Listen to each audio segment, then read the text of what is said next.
ఏంటి అధికారం ఉంటే కేసులు తొలగించుకోవచ్చా? అసలు ఏం జరుగుతుంది చంద్రబాబు గారి కేసుల విషయంలో? నిజంగానే చంద్రబాబు నాయుడు అనేటువంటి వ్యక్తి తప్పు చేసి ఉంటే సాక్ష్యాధారాలతోటి రేపొద్దున కోర్టులో నిరూపించి ఆయనకి శిక్ష వేయించారు. ఇంత అడ్డగోలుగా జరుగుతుందా శ్రవణ్ గారు? నిజంగా ఇంత అడ్డగోలుగా? బ్యాంక్ మేనేజర్లు మరి అట్లా కదా రఘురామకృష్ణరాజు చేస్తుంది, అట్లా కదా సృజనా చౌదరి చేసింది. మీరేమో పెద్ద ఎత్తున ఫైట్ చేస్తున్నారు కోర్టులో, ఒత్తిళ్ళు ఏమి లేవా మరి మీ మీద? మీరేమన్నా నాకేమైనా హెల్ప్ చేస్తారా? రాష్ట్రంలో ఎవరైనా అమ్మా శ్రవణ్ కుమార్కి ఒత్తిళ్ళు ఉన్నాయి, అబ్బా నువ్వు ప్రొటెక్షన్గా వస్తారా? జగన్ గారు కూడా అంత సీరియస్గా తీసుకోవాలా, అంటే కూటమి ప్రభుత్వం కూడా అంత సీరియస్గా తీసుకుంటుందని నేను అనుకోవటం. తిరుపతి లడ్డు విషయంలో చేస్తున్న ప్రచారం వల్ల జగన్మోహన్ రెడ్డిని హిందూ వ్యతిరేకగా చిత్రీకరించి చేసే ప్రయత్నమేనా? వెంకటేశ్వర స్వామి లడ్డు విషయంలో ఈ ప్రభుత్వం రాజకీయ సమాధి. కూటమిలో బీజేపీ ఉంది, జనసేన ఉంది, వీళ్ళు కనీసం ఖండించటం లేదేంటి? ఇది లా అండ్ ఆర్డర్కి సంబంధించిన విషయం కదా. అసలు ఏమి మాట్లాడకుండా ప్రశ్నించకుండా ప్రభుత్వం ఏం చేసుకున్నా నాకు సంబంధం లేదని కూర్చోడానికి నెలకు 150 కోట్లు ఉంటాయండి. మొన్న చంద్రబాబు గారు నేషనల్ మీడియాలో ఇంటర్వ్యూ ఇస్తూ 23 లక్షల ఉద్యోగాలు, 20 లక్షల కోట్ల పెట్టుబడులు గ్రౌండ్ అవుతున్నాయని చెప్తున్నారు. ఈరోజు వచ్చిన ఇన్ఫర్మేషన్ ప్రకారం 1,32,000 ఉద్యోగాలు బోత్ ప్రైవేట్ అండ్ పబ్లిక్లో ఇచ్చామని నాకు వచ్చిన ఇన్ఫర్మేషన్ ఈ రోజుకి. చంద్రబాబు నాయుడు ఇంట్లో టీ ఇచ్చేవాడికి, కాఫీ ఇచ్చేవాడికి కూడా ఉద్యోగం వేసుకొని దీంట్లో చూపిస్తున్నారనో నాకు తెలియదు. వెల్కమ్ టు పొలిటెంట్ మీడియా. నా పేరు రమాకాంత్. జై భీమ్రావు భారత్ పార్టీ వ్యవస్థాపకులు, మాజీ న్యాయమూర్తి, ప్రస్తుత హైకోర్టు లాయర్ జడా శ్రవణ్ కుమార్ గారు ఈరోజు మన ప్రత్యేక అతిథి. నమస్కారం సార్. నమస్కారం అండి. ఏం సార్ బాగా బిజీగా తిరుగుతున్నట్టున్నారు? తప్పదు కదా మరి, బిజీగా ఉండాల్సిందే. రాజకీయాల్లో ఉన్నాం, ప్రొఫెషన్లో ఉన్నాం, సో ఖచ్చితంగా బిజీగా ఉండాల్సిన పరిస్థితి. బిజీగా ఉండటం కూడా మంచిదే కదా ఒక విధంగా. ప్రభుత్వాన్ని టార్గెట్ చేస్తూ అస్త్రాలు సంధిస్తున్నారు. అమ్ముల పొదిలో చాలా అస్త్రాలు దాచిపెట్టినట్టున్నారు. ప్రభుత్వాన్ని ప్రశ్నించడానికి అంబుల పొదిలో అస్త్రాలు ఉండాల్సిన అవసరం లేదు.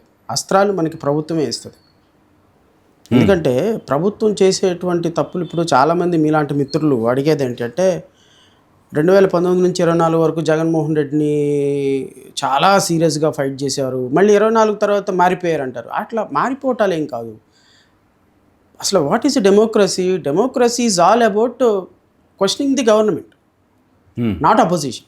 ఇప్పుడు 2019-24లో వైఎస్ జగన్ గారు ముఖ్యమంత్రిగా ఉన్నప్పుడు ప్రతిపక్షాలుగా ఉన్న జనసేన, తెలుగుదేశం, భారతీయ జనతా పార్టీ అంటే చిన్న పార్టీలు, అంటే అప్పుడే కొత్తగా ఎదుగుతున్న మాలాంటి వాళ్ళం, సిపిఐ, సిపిఎం, మేమందరం కలిసి ఆ ప్రభుత్వం మీద ఫైట్ చేసాం.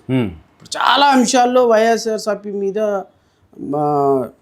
తెలుగుదేశం ప్రభుత్వం మేము కలిసి ఫైట్ చేసాం, జనసేన మేము కలిసి ఫైట్ చేసాం, సిపిఐ మేము కలిసి పనిచేసాం. That does not mean that నేనేదో చంద్రబాబు నాయుడికి వాళ్ళ పార్టీకి అసోసియేషన్ అని కాదు, లేకపోతే ఇంకొకళ్ళకి దగ్గర అని కాదు. What is all democracy? Democracy is all about fighting against the government, questioning the government by opposition parties. Opposition పార్టీలుగా ఉన్న వాళ్ళందరూ కలిసి పనిచేసి ప్రభుత్వాన్ని ప్రశ్నించాలి. ఎందుకు ప్రశ్నించాలి ప్రభుత్వాన్ని? ప్రజలకు తప్పు జరిగేది, ప్రజలకు అన్యాయం చేసేది, ప్రజల్ని పరిపాలించే సందర్భంలో తప్పులు చేసేది ప్రభుత్వాలు. కాబట్టి ప్రజాస్వామ్యంలో ప్రజలకు మంచి జరగాలి అంటే ప్రతిపక్ష పార్టీలన్నీ ఏకతాటి మీద నడవాలి. అది వదిలేసేసి 2019, 14, 24లో మీరు ఆ పని చేశారు కదా, మీరు ఈ పని చేశారు కదా, మీరు అట్లా చేశారు కదా అని ఇప్పుడు నేను జగన్మోహన్ రెడ్డి గారిని విమర్శించడం వల్ల ఉపయోగం ఏముంది? Will our purpose serve? Absolutely not. అందుకనే నేను మీడియా సోదరులకో లేకపోతే విమర్శలు చేసే వాళ్ళకో చెప్పదలుచుకుంది ఏంటి అంటే, ప్రభుత్వాలను ప్రశ్నించటం జేబీఎం పార్టీగా మా ఎజెండా. పొలిటికల్ ఎజెండా మాది ఓన్లీ వన్ ఎజెండా, మా మేనిఫెస్టో కాన్స్టిట్యూషన్. చాలామంది లడ్డు మీద మీకేం సంబంధం ఉంటారు. లడ్డు మీద నాకు సంబంధం కాదు ఇక్కడ విషయం. కాన్స్టిట్యూషన్లో అన్ని మతాలు సమానమే. ఆర్టికల్ 25 కింద హిందువులు బతకాలి, ముస్లిమ్స్ బతకాలి, క్రిస్టియన్స్ బతకాలి. ముస్లిమ్స్ చక్కగా నమాజ్ చేసుకోవాలి, హిందువులు ప్రార్థన చేసుకోవాలి, క్రిస్టియన్లు ప్రేయర్ చేసుకోవాలి. వీళ్ళ ముగ్గురులో ఎవరికి అన్యాయం జరిగినా రాజ్యాంగం వైలేట్ అయినట్టే. సో నా మా ఎజెండా, మా మేనిఫెస్టో కాన్స్టిట్యూషన్. ఎక్కడ కాన్స్టిట్యూషన్కి అన్యాయం జరిగినా, ఎక్కడ కాన్స్టిట్యూషన్ వాల్యూస్ పోయినా మా పార్టీ, నేను ఖచ్చితంగా ప్రశ్నిస్తాం. ద సేమ్ వే ఇప్పుడున్న పరిస్థితుల్లో ప్రభుత్వాన్ని ప్రశ్నించడానికి అంబుల పొదిల అస్త్రాలు ఏం కాదు ఇవి. ప్రభుత్వం చేసేటువంటి తప్పులు, ప్రభుత్వం రోజుకొక తప్పు అంటే 1924లో జగన్మోహన్ రెడ్డి వైఎస్ఆర్ కాంగ్రెస్ పార్టీ చేసిన తప్పుల కంటే కొన్ని వందల రెట్లు ఎక్కువ తప్పులు ఈ ప్రభుత్వం చేస్తుంది. ఇప్పుడు జరుగుతుందంటారు. జరుగుతుంది కాబట్టే మా ఆవేదన, మా ఆక్రందన. ఏంది ఈ ప్రభుత్వం? ఇప్పుడు ఒక ప్రభుత్వంలో బాధపడి ప్రత్యక్షంగా ఆ ప్రభుత్వం మీద ఫైట్ చేసి ఇంకో ప్రభుత్వం తీసుకొచ్చుకోవడానికి కారణమయ్యాం. ఈ సోకాల్డ్ తెలుగుదేశం పార్టీలో ఆ మినిస్టర్లుగా ఉన్న వాళ్ళు వీళ్ళెవ్వరూ రోడ్డు మీదకి వచ్చి ప్రజల కోసం పోరాడిన వాళ్ళు ఎవరు లేడు. నారాయణ లాంటి వాడు ఎప్పుడు అమరావతిలో కనీసం ఒక అడుగు దూరం నడిచి పాదయాత్ర చేసిన పరిస్థితి కూడా లేదు. మరి ఇప్పుడు వాళ్ళందరూ రాష్ట్రం మీద ముఖ్యమంత్రులుగా, మంత్రులుగా, ఉప ముఖ్యమంత్రులుగా అధికారం సాధించారు అంటే అది మాలాంటి వాళ్ళ రక్తం స్వేదం మీద నుంచి పుట్టిన అధికారం. మరి మేము అడక్క ఎవరు అడగాలి? అమరావతి రైతులకు అన్యాయం జరుగుతుంటే గత 5 సంవత్సరాలు పోరాడి నిలబెట్టి ప్రభుత్వాన్ని కోసం నిలబడినప్పుడు మళ్ళీ అదే అన్యాయం అమరావతి రైతులకు జరుగుతుంటే ఎవరు మాట్లాడాలి? మేమే కదా మాట్లాడాలి. మా రక్తం స్వేదం, మా కష్టంతో వచ్చిన ప్రభుత్వం ఈరోజు మళ్ళీ ప్రజల్ని హింస చేస్తుంటే దాన్ని దించాల్సింది కూడా మేమే కదా సార్. అందుకని పోరాటం తప్ప దీంట్లో ఏదో టార్గెట్ అవ్వారు, తెలుగుదేశాన్ని టార్గెట్ చేసాము. ఎందుకు చేస్తాం టార్గెట్? ప్రజల కోసం మంచిగా పనిచేయండి అంటాం. మీరు పనిచేయటంలా కాబట్టి టార్గెట్ అవుతారు ఖచ్చితంగా. మీరు పదుల సంఖ్యలో కేసులు వేస్తున్నారు. చంద్రబాబు గారి మీద కేసులకు సంబంధించి కూడా మీరు అపీర్ అవుతున్నారు. ఏంటి, అధికారం ఉంటే కేసులు తొలగించుకోవచ్చా? అసలు ఏం జరుగుతుంది చంద్రబాబు గారి కేసుల విషయంలో? ఇప్పుడు నేనేమంటానంటే తెలుగుదేశం పార్టీలో ప్రతిపక్షంలో ఉన్నప్పుడు చంద్రబాబు నాయుడు మీద పెట్టిన కేసులు విషయంలో నేను చాలా సపోర్ట్ చేశాను చంద్రబాబు నాయుడుకి. ఎందుకు సపోర్ట్ చేశానంటే నేను అనేది ఏంటి అంటే వ్యక్తిగతంగా ఏ మంత్రి, ఏ ముఖ్యమంత్రి ఏదైనా అవినీతి చేసినప్పుడు ఒక ప్రభుత్వం ఎఫ్ఐఆర్ రిజిస్టర్ చేసింది, దానిలో వరకు నేనేం తప్పుపట్టను. గత ముఖ్యమంత్రి జగన్మోహన్ రెడ్డి చంద్రబాబు నాయుడు మీద కేసులు పెట్టినప్పుడు నేను తప్పుపట్ల, కానీ అరెస్ట్ చేసినప్పుడు మాత్రం తప్పుపట్టాను. ఎందుకు తప్పుపట్టాను అంటే ఆయన 54 రోజులు జైల్లో ఉన్నాడు. 75 సంవత్సరాల వ్యక్తి, పారిపోయే వ్యక్తి అయితే కాదు. ఒక అలిగేషన్ వచ్చింది. ఇప్పుడు స్కిల్ డెవలప్మెంట్లో 373 కోట్ల రూపాయలు, లిక్కర్ కుంభకోణంలో 15,000 కోట్ల రూపాయలు, రింగ్ రోడ్లో ఇంకో 5,000 కోట్ల రూపాయలు, ఇట్లా కొన్ని అవినీతి ఆరోపణలు వచ్చినాయి. ఆయన ఒక ముఖ్యమంత్రి, 75 సంవత్సరాల వయసు ఉన్నటువంటి, 45 సంవత్సరాల సుదీర్ఘమైన రాజకీయ ప్రయాణం చేసినటువంటి వ్యక్తి, ఈ రాష్ట్రానికి 3 సార్లు ముఖ్యమంత్రిగా పనిచేసినటువంటి వ్యక్తి. ఇలాంటి వ్యక్తి ఆరోపణలు ఆయన తప్పు చేశాడు, తప్పు చేయలేదని నేను ఇక్కడ కూర్చొని సర్టిఫికెట్ ఇవ్వటంలా. ఒకవేళ ఆయన తప్పు చేస్తుంటే ఎఫ్ఐఆర్ కట్టారు. కట్టినప్పుడు చట్టం ఏం చెప్తుంది అంటే ఏ వ్యక్తి అయినా విదేశాలకు పారిపోతానో, లేకపోతే అతను మళ్ళీ తప్పు చేస్తాడని భావిస్తేనో, లేకపోతే ఆయన అరెస్ట్ చేయకపోతే మళ్ళీ విట్నెస్ని ఇన్ఫ్లుయెన్స్ చేస్తాడని భావిస్తేనో ఆయన అరెస్టు చూపించాలి. ఆ అరెస్టు చేసిన సందర్భం, చేసిన విధానం కరెక్ట్గా లేదు అనేది నా భావన అని వ్యతిరేకించారు మీరు. నేను అప్పుడు కూడా వ్యతిరేకించింది కూడా ఆయన మీద కట్టిన కేసులు అరెస్ట్ చేయాల్సిన అవసరం లేదంటాను నేను. నిజంగానే చంద్రబాబు నాయుడు అనేటువంటి వ్యక్తి తప్పు చేసి ఉంటే సాక్ష్యాధారాలతోటి రేపొద్దున కోర్టులో నిరూపించి ఆయనకి శిక్ష వేయించాలి, అది గొప్ప. అంతేగాని ఏమీ లేకుండా ఇనీషియల్ స్టేజ్లోనే అంత పెద్ద వ్యక్తిని, 75 సంవత్సరాల వయసు ఉన్నటువంటి వ్యక్తిని, ఇప్పుడు మర్డర్ చేసిన సందర్భంలో ఎవరినైనా వ్యక్తిని చంపితే 75 ఏళ్ళ అతను వయసు చూసి బెయిల్ ఇచ్చేస్తారు. మన న్యాయ వ్యవస్థ అదే కదా. అంటే నేను ఈ కేసులు నేను దానికి వస్తా. అట్లాగా బెయిలు ఆ సందర్భంలో జగన్మోహన్ రెడ్డి గారు చేసిన ప్రభుత్వంలో వాళ్ళ అరెస్టుని ఖండించారు.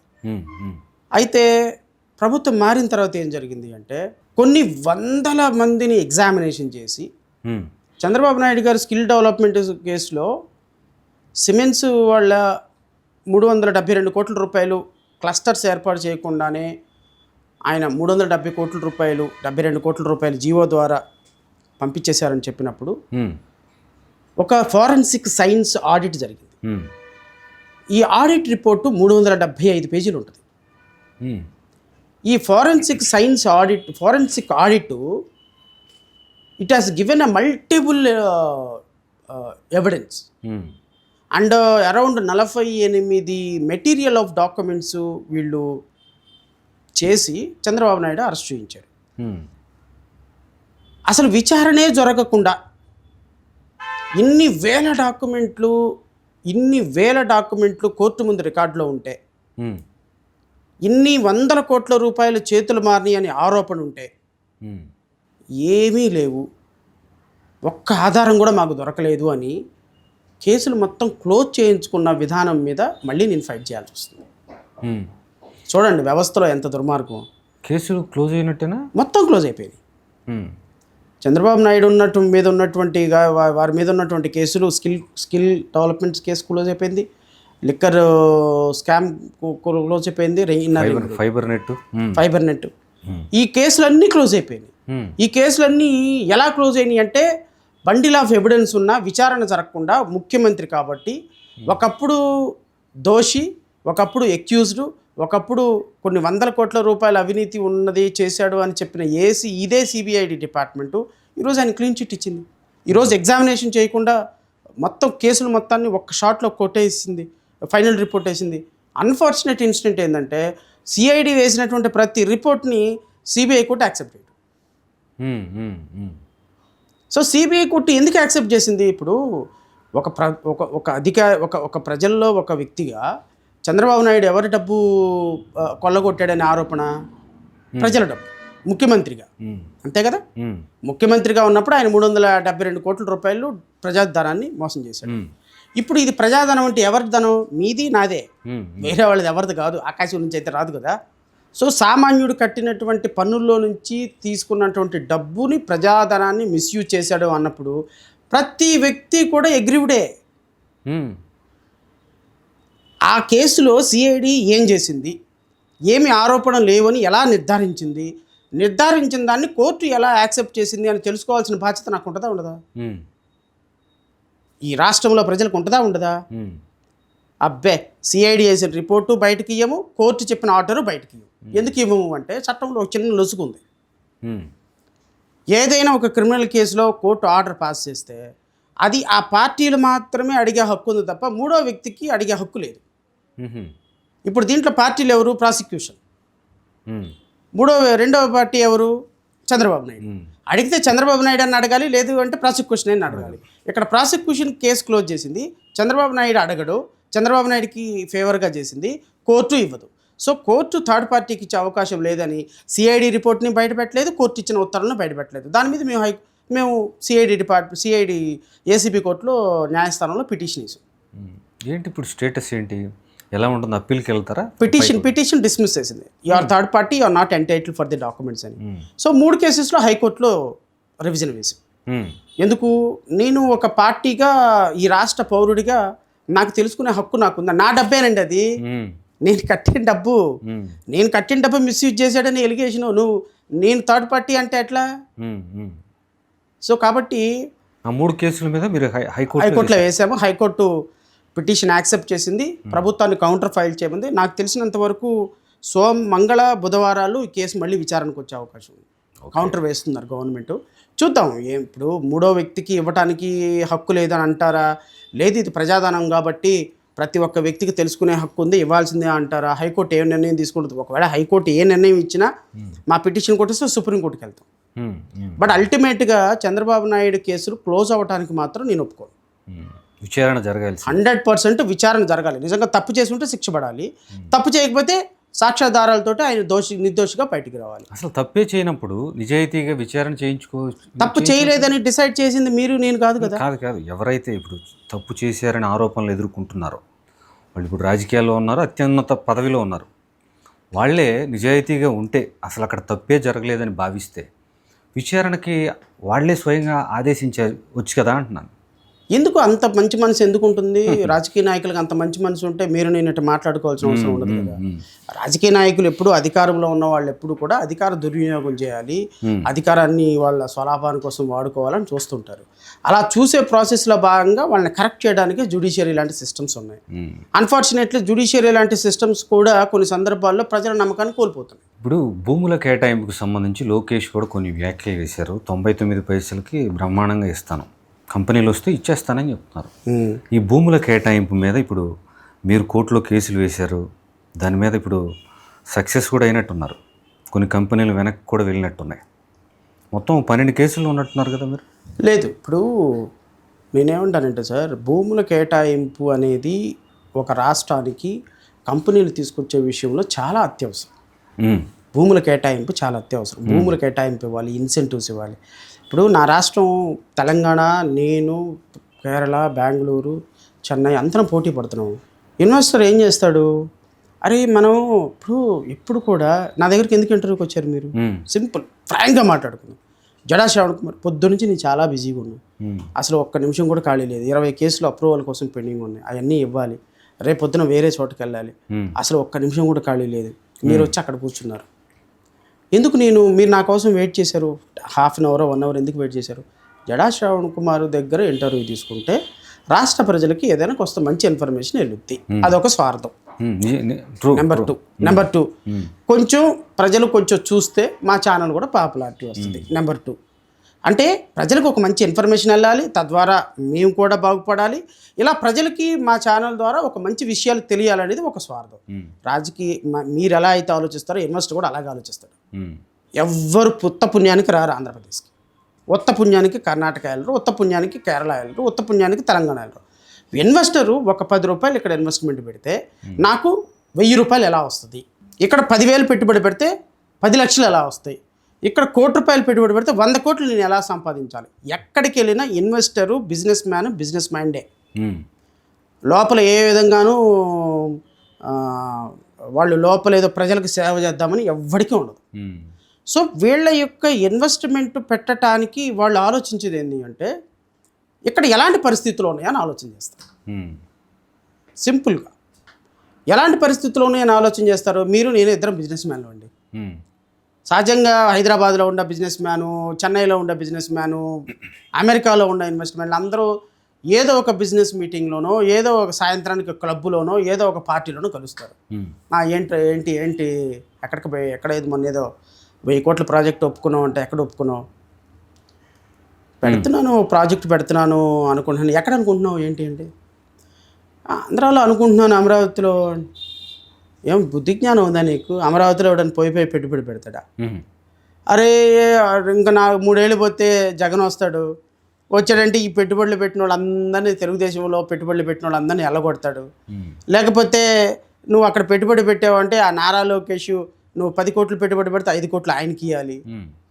అసలు అక్కడ పొద్దున్న లెగిస్తే అరెస్టులు, ఐపీఎస్ ఆఫీసర్లు అరెస్ట్ అవుతారు, ఐఏఎస్ ఆఫీసర్లు అరెస్ట్ అవుతారు, ప్రిన్సిపల్ సెక్రటరీలు అరెస్ట్ అవుతారు, మినిస్టర్లు అరెస్ట్ అవుతారు, ముఖ్యమంత్రులు అరెస్ట్ అవుతారు. ఆ రాష్ట్రంలో లా అండ్ ఆర్డర్ లేదు.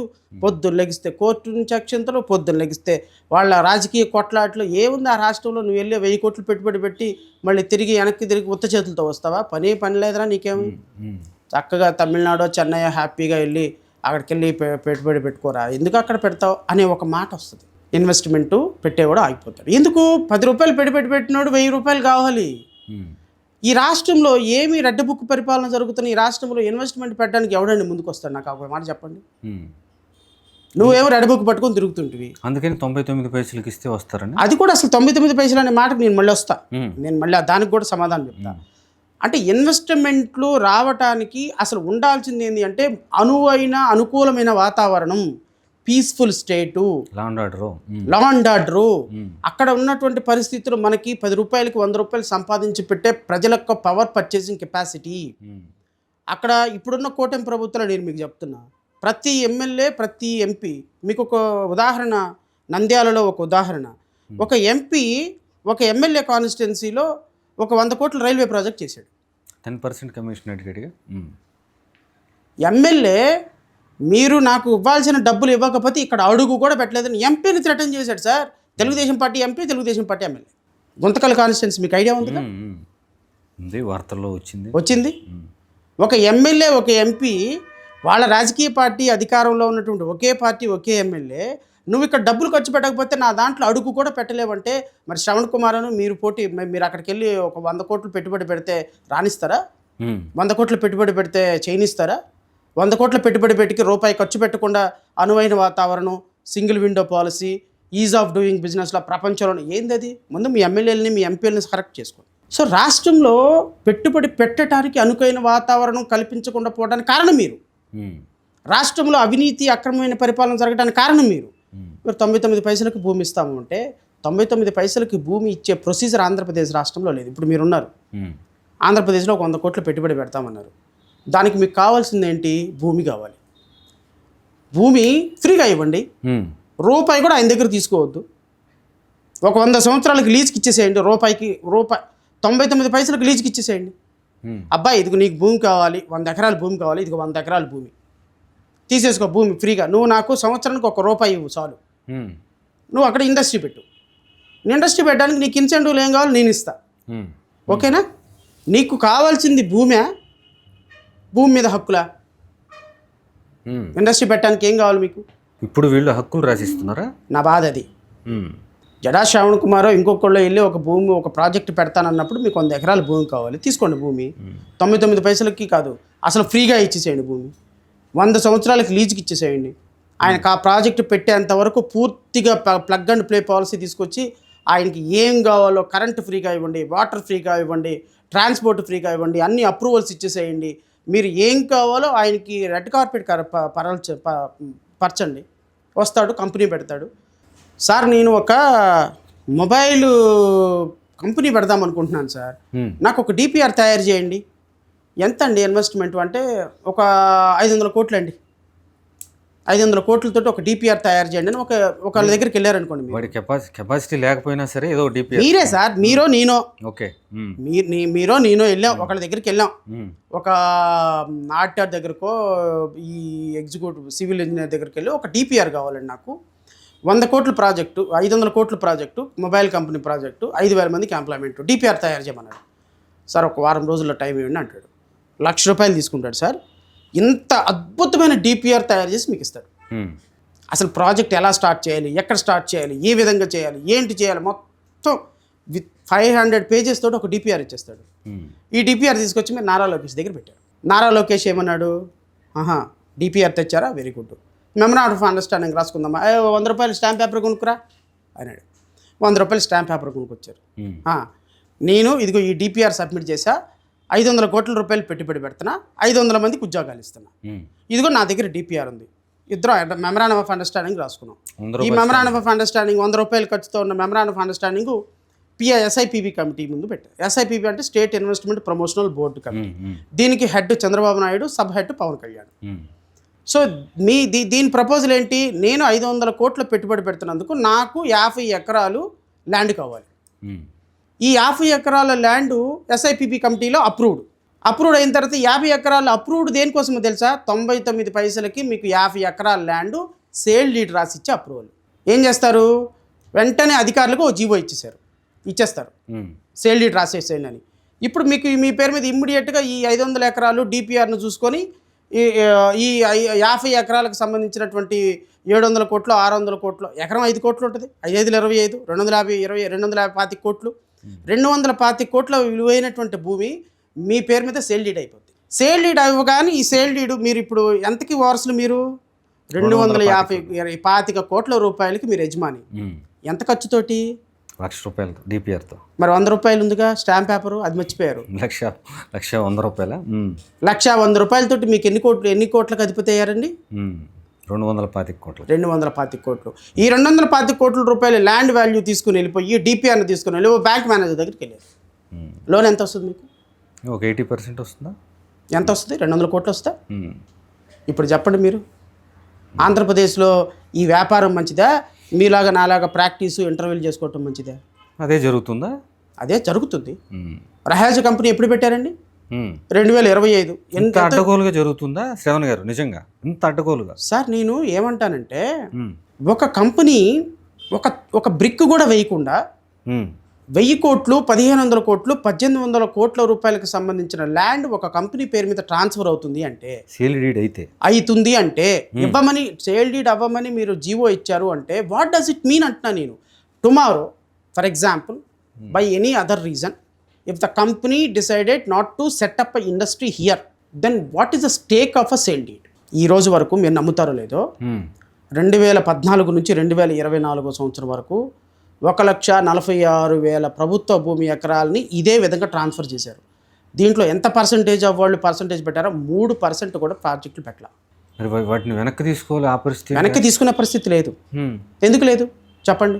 ఒక్కసారి నీకు సేల్ డీడ్ ఇష్యూ చేసిన తర్వాత ఈ చరిత్రలో ఈ దేశంలో క్యాన్సిల్ చేసుకునేలా లేదు. బ్యాంక్ వెళ్ళి లోన్లు తెచ్చుకోవచ్చు. బ్యాంక్ వెళ్ళి లోన్ తీసుకొచ్చిన తర్వాత ఇంకా కొద్దిగా ఎక్స్టెన్షన్ ఉంది. మీ ఇప్పుడు ఈ ప్రొసీజర్ రాజకీయ నాయకులకు ఎలా అయింది అంటే, బ్యాంక్ తీసుకుని వెళ్ళిపోయి ఈ 200 కోట్ల రూపాయలకి వాళ్ళు పెడతారు. వాస్తవంగా బ్యాంక్ ఏం చేయాలంటే టర్మ్ లోన్ ఇవ్వాలి. టర్మ్ లోన్ అంటే బాబు నువ్వు ప్రాజెక్ట్ పూర్తయిందా, ప్రాజెక్ట్ పూర్తయితే ఫేజ్ వైజ్గా టర్మ్ లోన్ ఇవ్వాలి. వీళ్ళు బ్యాంక్ మేనేజర్లను కూడా మేనేజ్ చేస్తారు. బ్యాంక్ మేనేజర్లు మరి అట్లా కదా రఘురామకృష్ణరాజు చేస్తుంది, అట్లా కదా సృజనా చౌదరి చేసింది.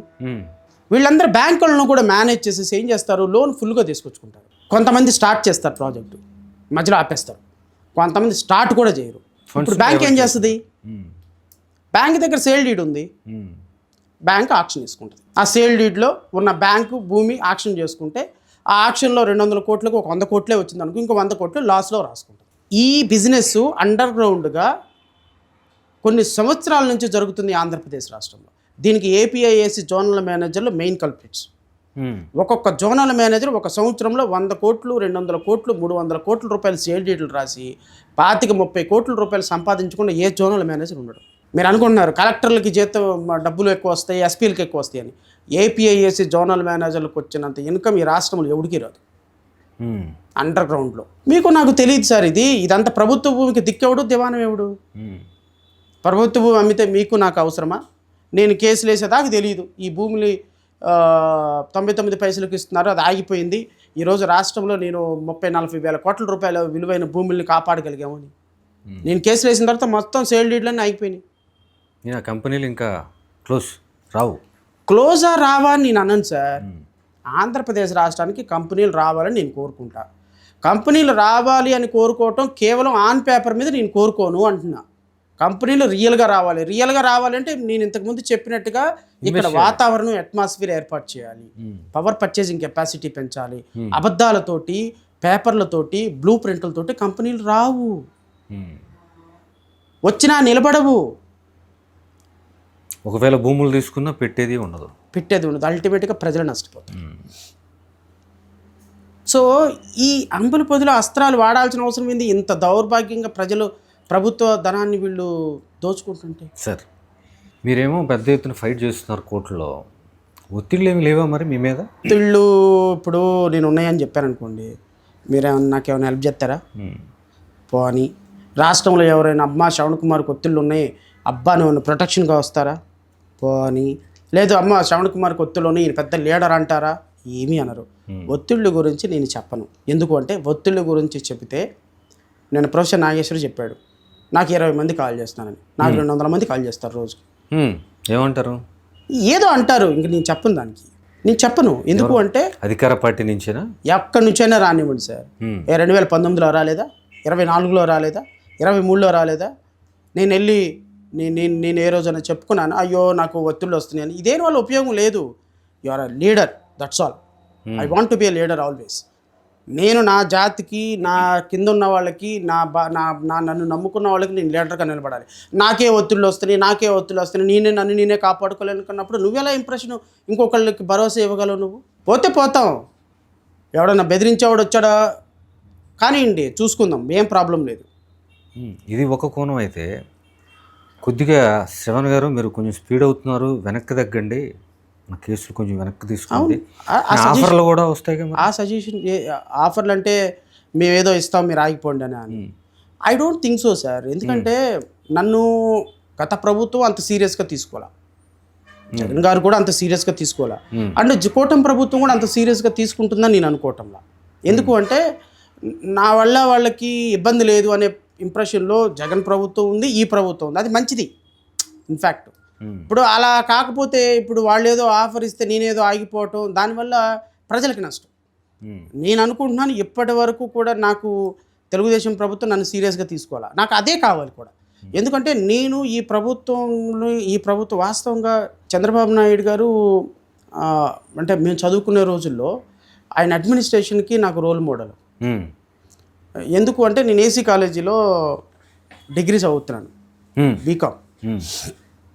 అప్పుడు ఏసీ కాలేజీ ఎదురుగా 96 to 99 అండ్ ఐ థింక్ 96 అనుకుంటా ఇట్ హ్యాపెండ్ ఆన్ 96. అప్పుడు చంద్రబాబు నాయుడు గారు ముఖ్యమంత్రిగా ఉన్నారు. మా కాలేజ్ ఎదురుగా రౌడీ షీటర్లు ఎక్కువ ఉండేవాళ్ళు. చిన్న అని ఒక రౌడీ షీటర్ ఉన్నాడు. ఆయన ఏపీఎల్సి ప్రెసిడెంట్ని కూడా చంపేసి అప్పుడు మర్డర్ కేసులో ఇరుక్కున్నాడు. చిన్న అని ఒక రౌడీ షీటర్. ఆ చిన్న అనే రౌడీ షీటర్ ఏం చేశాడంటే, వాళ్ళ రౌడీ షీటర్లు అందరూ కూడా ఏసీ కాలేజ్ గేట్కి ఎదురుగానే నుంచుంటారు ఎప్పుడు, మార్నింగ్ టు ఈవినింగ్. కాలేజీకి వచ్చేవాళ్ళని పోయేవాళ్ళని సినిమాలో లాగానే చున్నీలు లాగటం, అలా గొడవలు చేయటం అలా ఉండేది. బాగా రౌడీ బ్యాక్గ్రౌండ్ ఎక్కువ ఉండేది. అలా ఎందుకు అంటే కాలేజ్ ఎదురుగానే కొన్ని వందల స్లమ్ ఏరియా ఉంటుంది, వందల ఇళ్ళు ఉంటాయి. ఆ స్లమ్ ఏరియాలో వాళ్ళు అనమాట వీళ్ళంతా. అట్లా వచ్చిన సందర్భంలో ఒక అమ్మాయిని పబ్లిక్గా కాలేజ్ దగ్గర ముద్దు పెట్టుకున్నాడు. ఎవరు? ఆ చిన్న అనే రౌడీ షీటర్. అప్పుడు చంద్రబాబు నాయుడు ముఖ్యమంత్రి. ఐ థింక్ ఎస్పీ మీనా, నాకు బాగా గుర్తు. గుంటూరు టౌన్లో ఆ అబ్బాయిని పట్టుకొని జిన్నా టవర్ సెంటర్ మీదుగా కట్రాయితో నడిపించారు. ఏసీ కాలేజీ పైన బ్రిడ్జ్ ఉంటుంది, బ్రాడీపేట నుంచి తీసుకుని మళ్ళీ కింద నుంచి తీసుకొని వచ్చి జిన్నా టవర్ సెంటర్ మీదుగా కొన్ని వేల మంది సమక్షంలో ఆ అమ్మాయి చేత చెప్పుతోటి కొట్టించారు. ఆ ఇన్సిడెంట్ నన్ను బాగా చంద్రబాబు నాయుడు ప్రభుత్వం వైపు బాగా అట్రాక్ట్ చేసింది. లా అండ్ ఆర్డర్ అంటే ఇలా మెయింటైన్ చేస్తారు. ఆయనకున్న ఒక పెద్ద క్వాలిటీ లా అండ్ ఆర్డర్ని మెయింటైన్ చేస్తారు. అఫ్ కోర్స్ ఇప్పుడు లేదు, అది బికాజ్ ఆఫ్ నారా లోకేష్ వీళ్ళందరి వల్ల అది పోయింది. బట్ వ్యక్తిగతంగా ఆయన మాకు చాలా ఇన్స్పిరేషన్. నాకు ఆ సందర్భంలో నేను కూడా అప్పుడు ఇలా ఉంటుందా, ఇలా చేశాడు ఈయన తెల్లవారి పేపర్లో చూసినప్పుడు.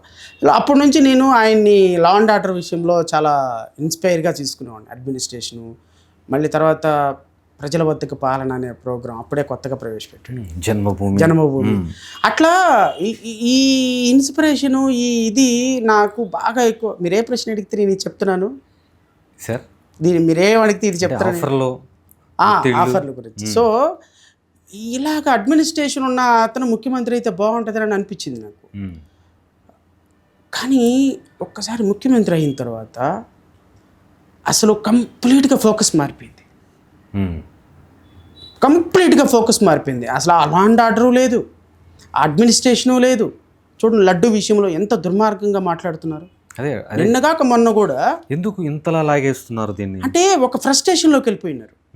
ఎందుకు ఏదో ఒక రకంగా ప్రభుత్వం ప్రజల యొక్క, ఇప్పుడు రాష్ట్రంలో అంత వర్స్ట్ అడ్మినిస్ట్రేషన్ జరుగుతుంది సార్.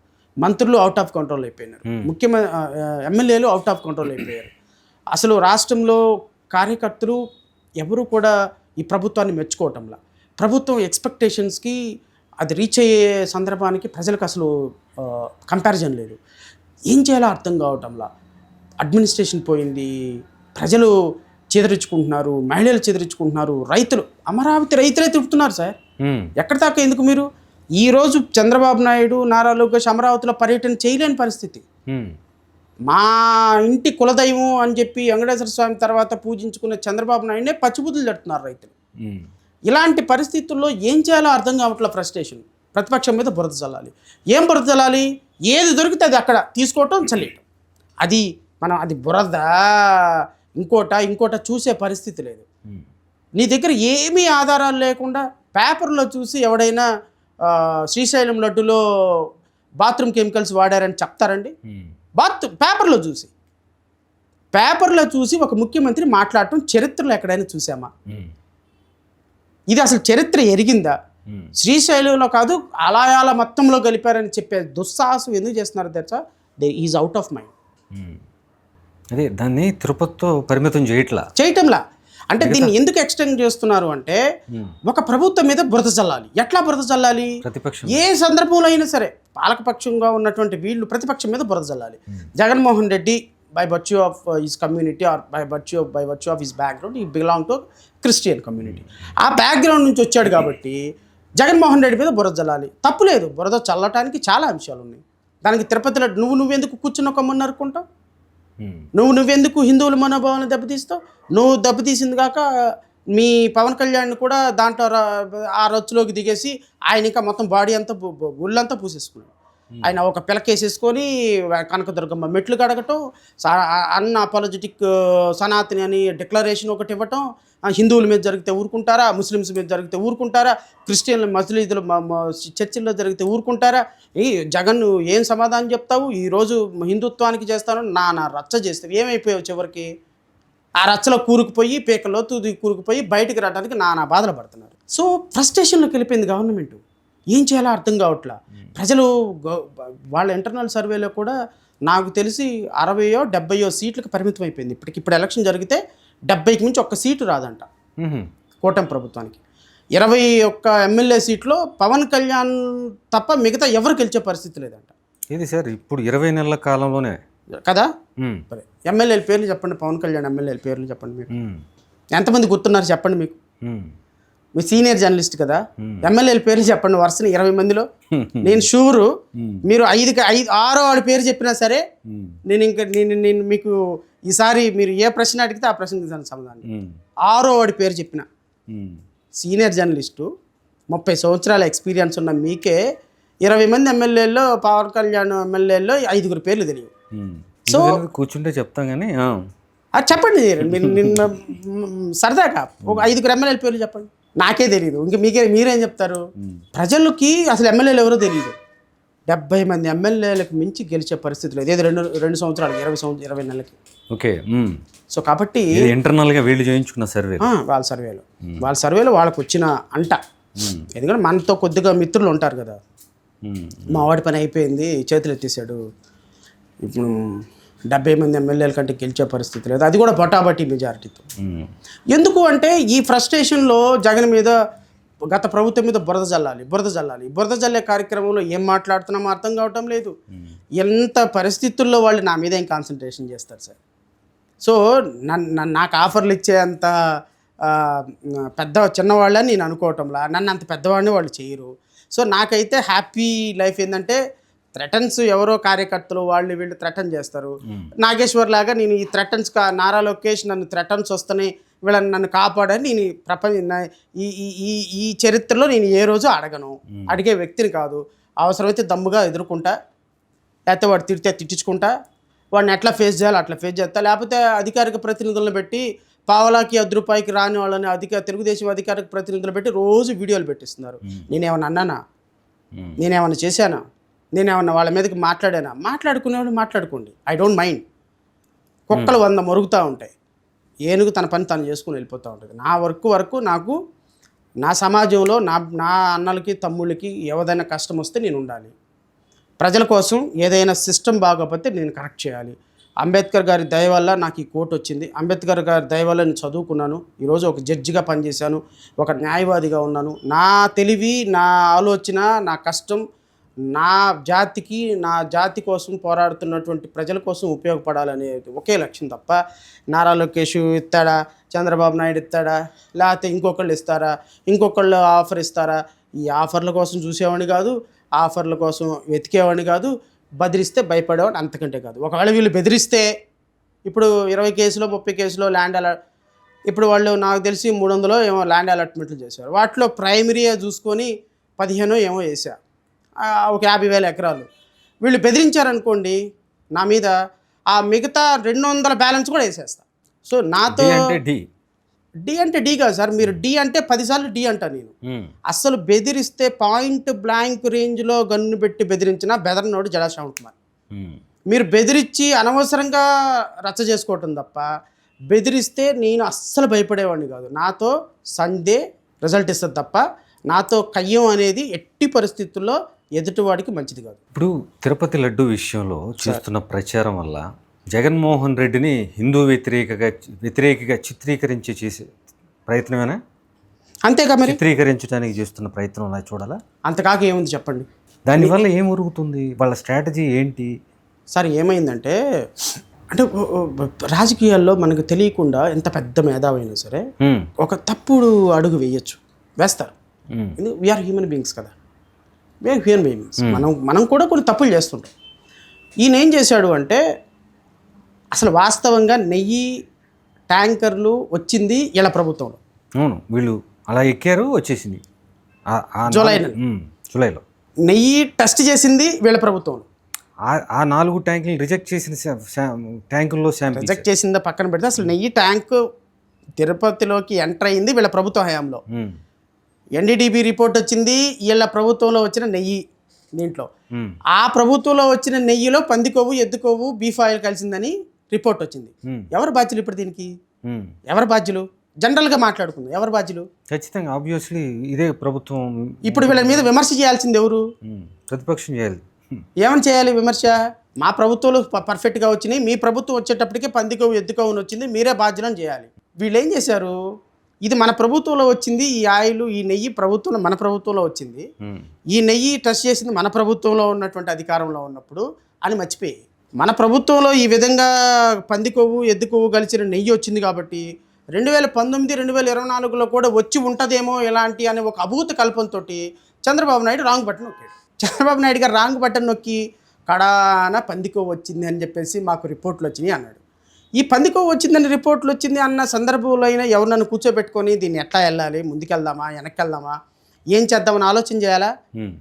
ఇక్కడ ప్రెస్ మీట్ పెట్టకముందనే వెంటనే బీరువాలో నుంచి ఒక రాఘవేంద్ర స్వామి డ్రెస్ తీసేసుకొని వెంటనే పంచి కట్టేసుకొని పిలకేసేసుకొని ఈ మహానుభావుడు కనకదుర్గమ్మ టెంపుల్కి వెళ్ళిపోయినాడు. అడగాలి కదా ముఖ్యమంత్రి గారిని, సార్ ఏది రిపోర్టు, ఎవరిచ్చారు, ఏ హయాంలో వచ్చింది, ఏ హయాంలో మనం డ్రా చేసాం శాంపుల్ అని అడగాల.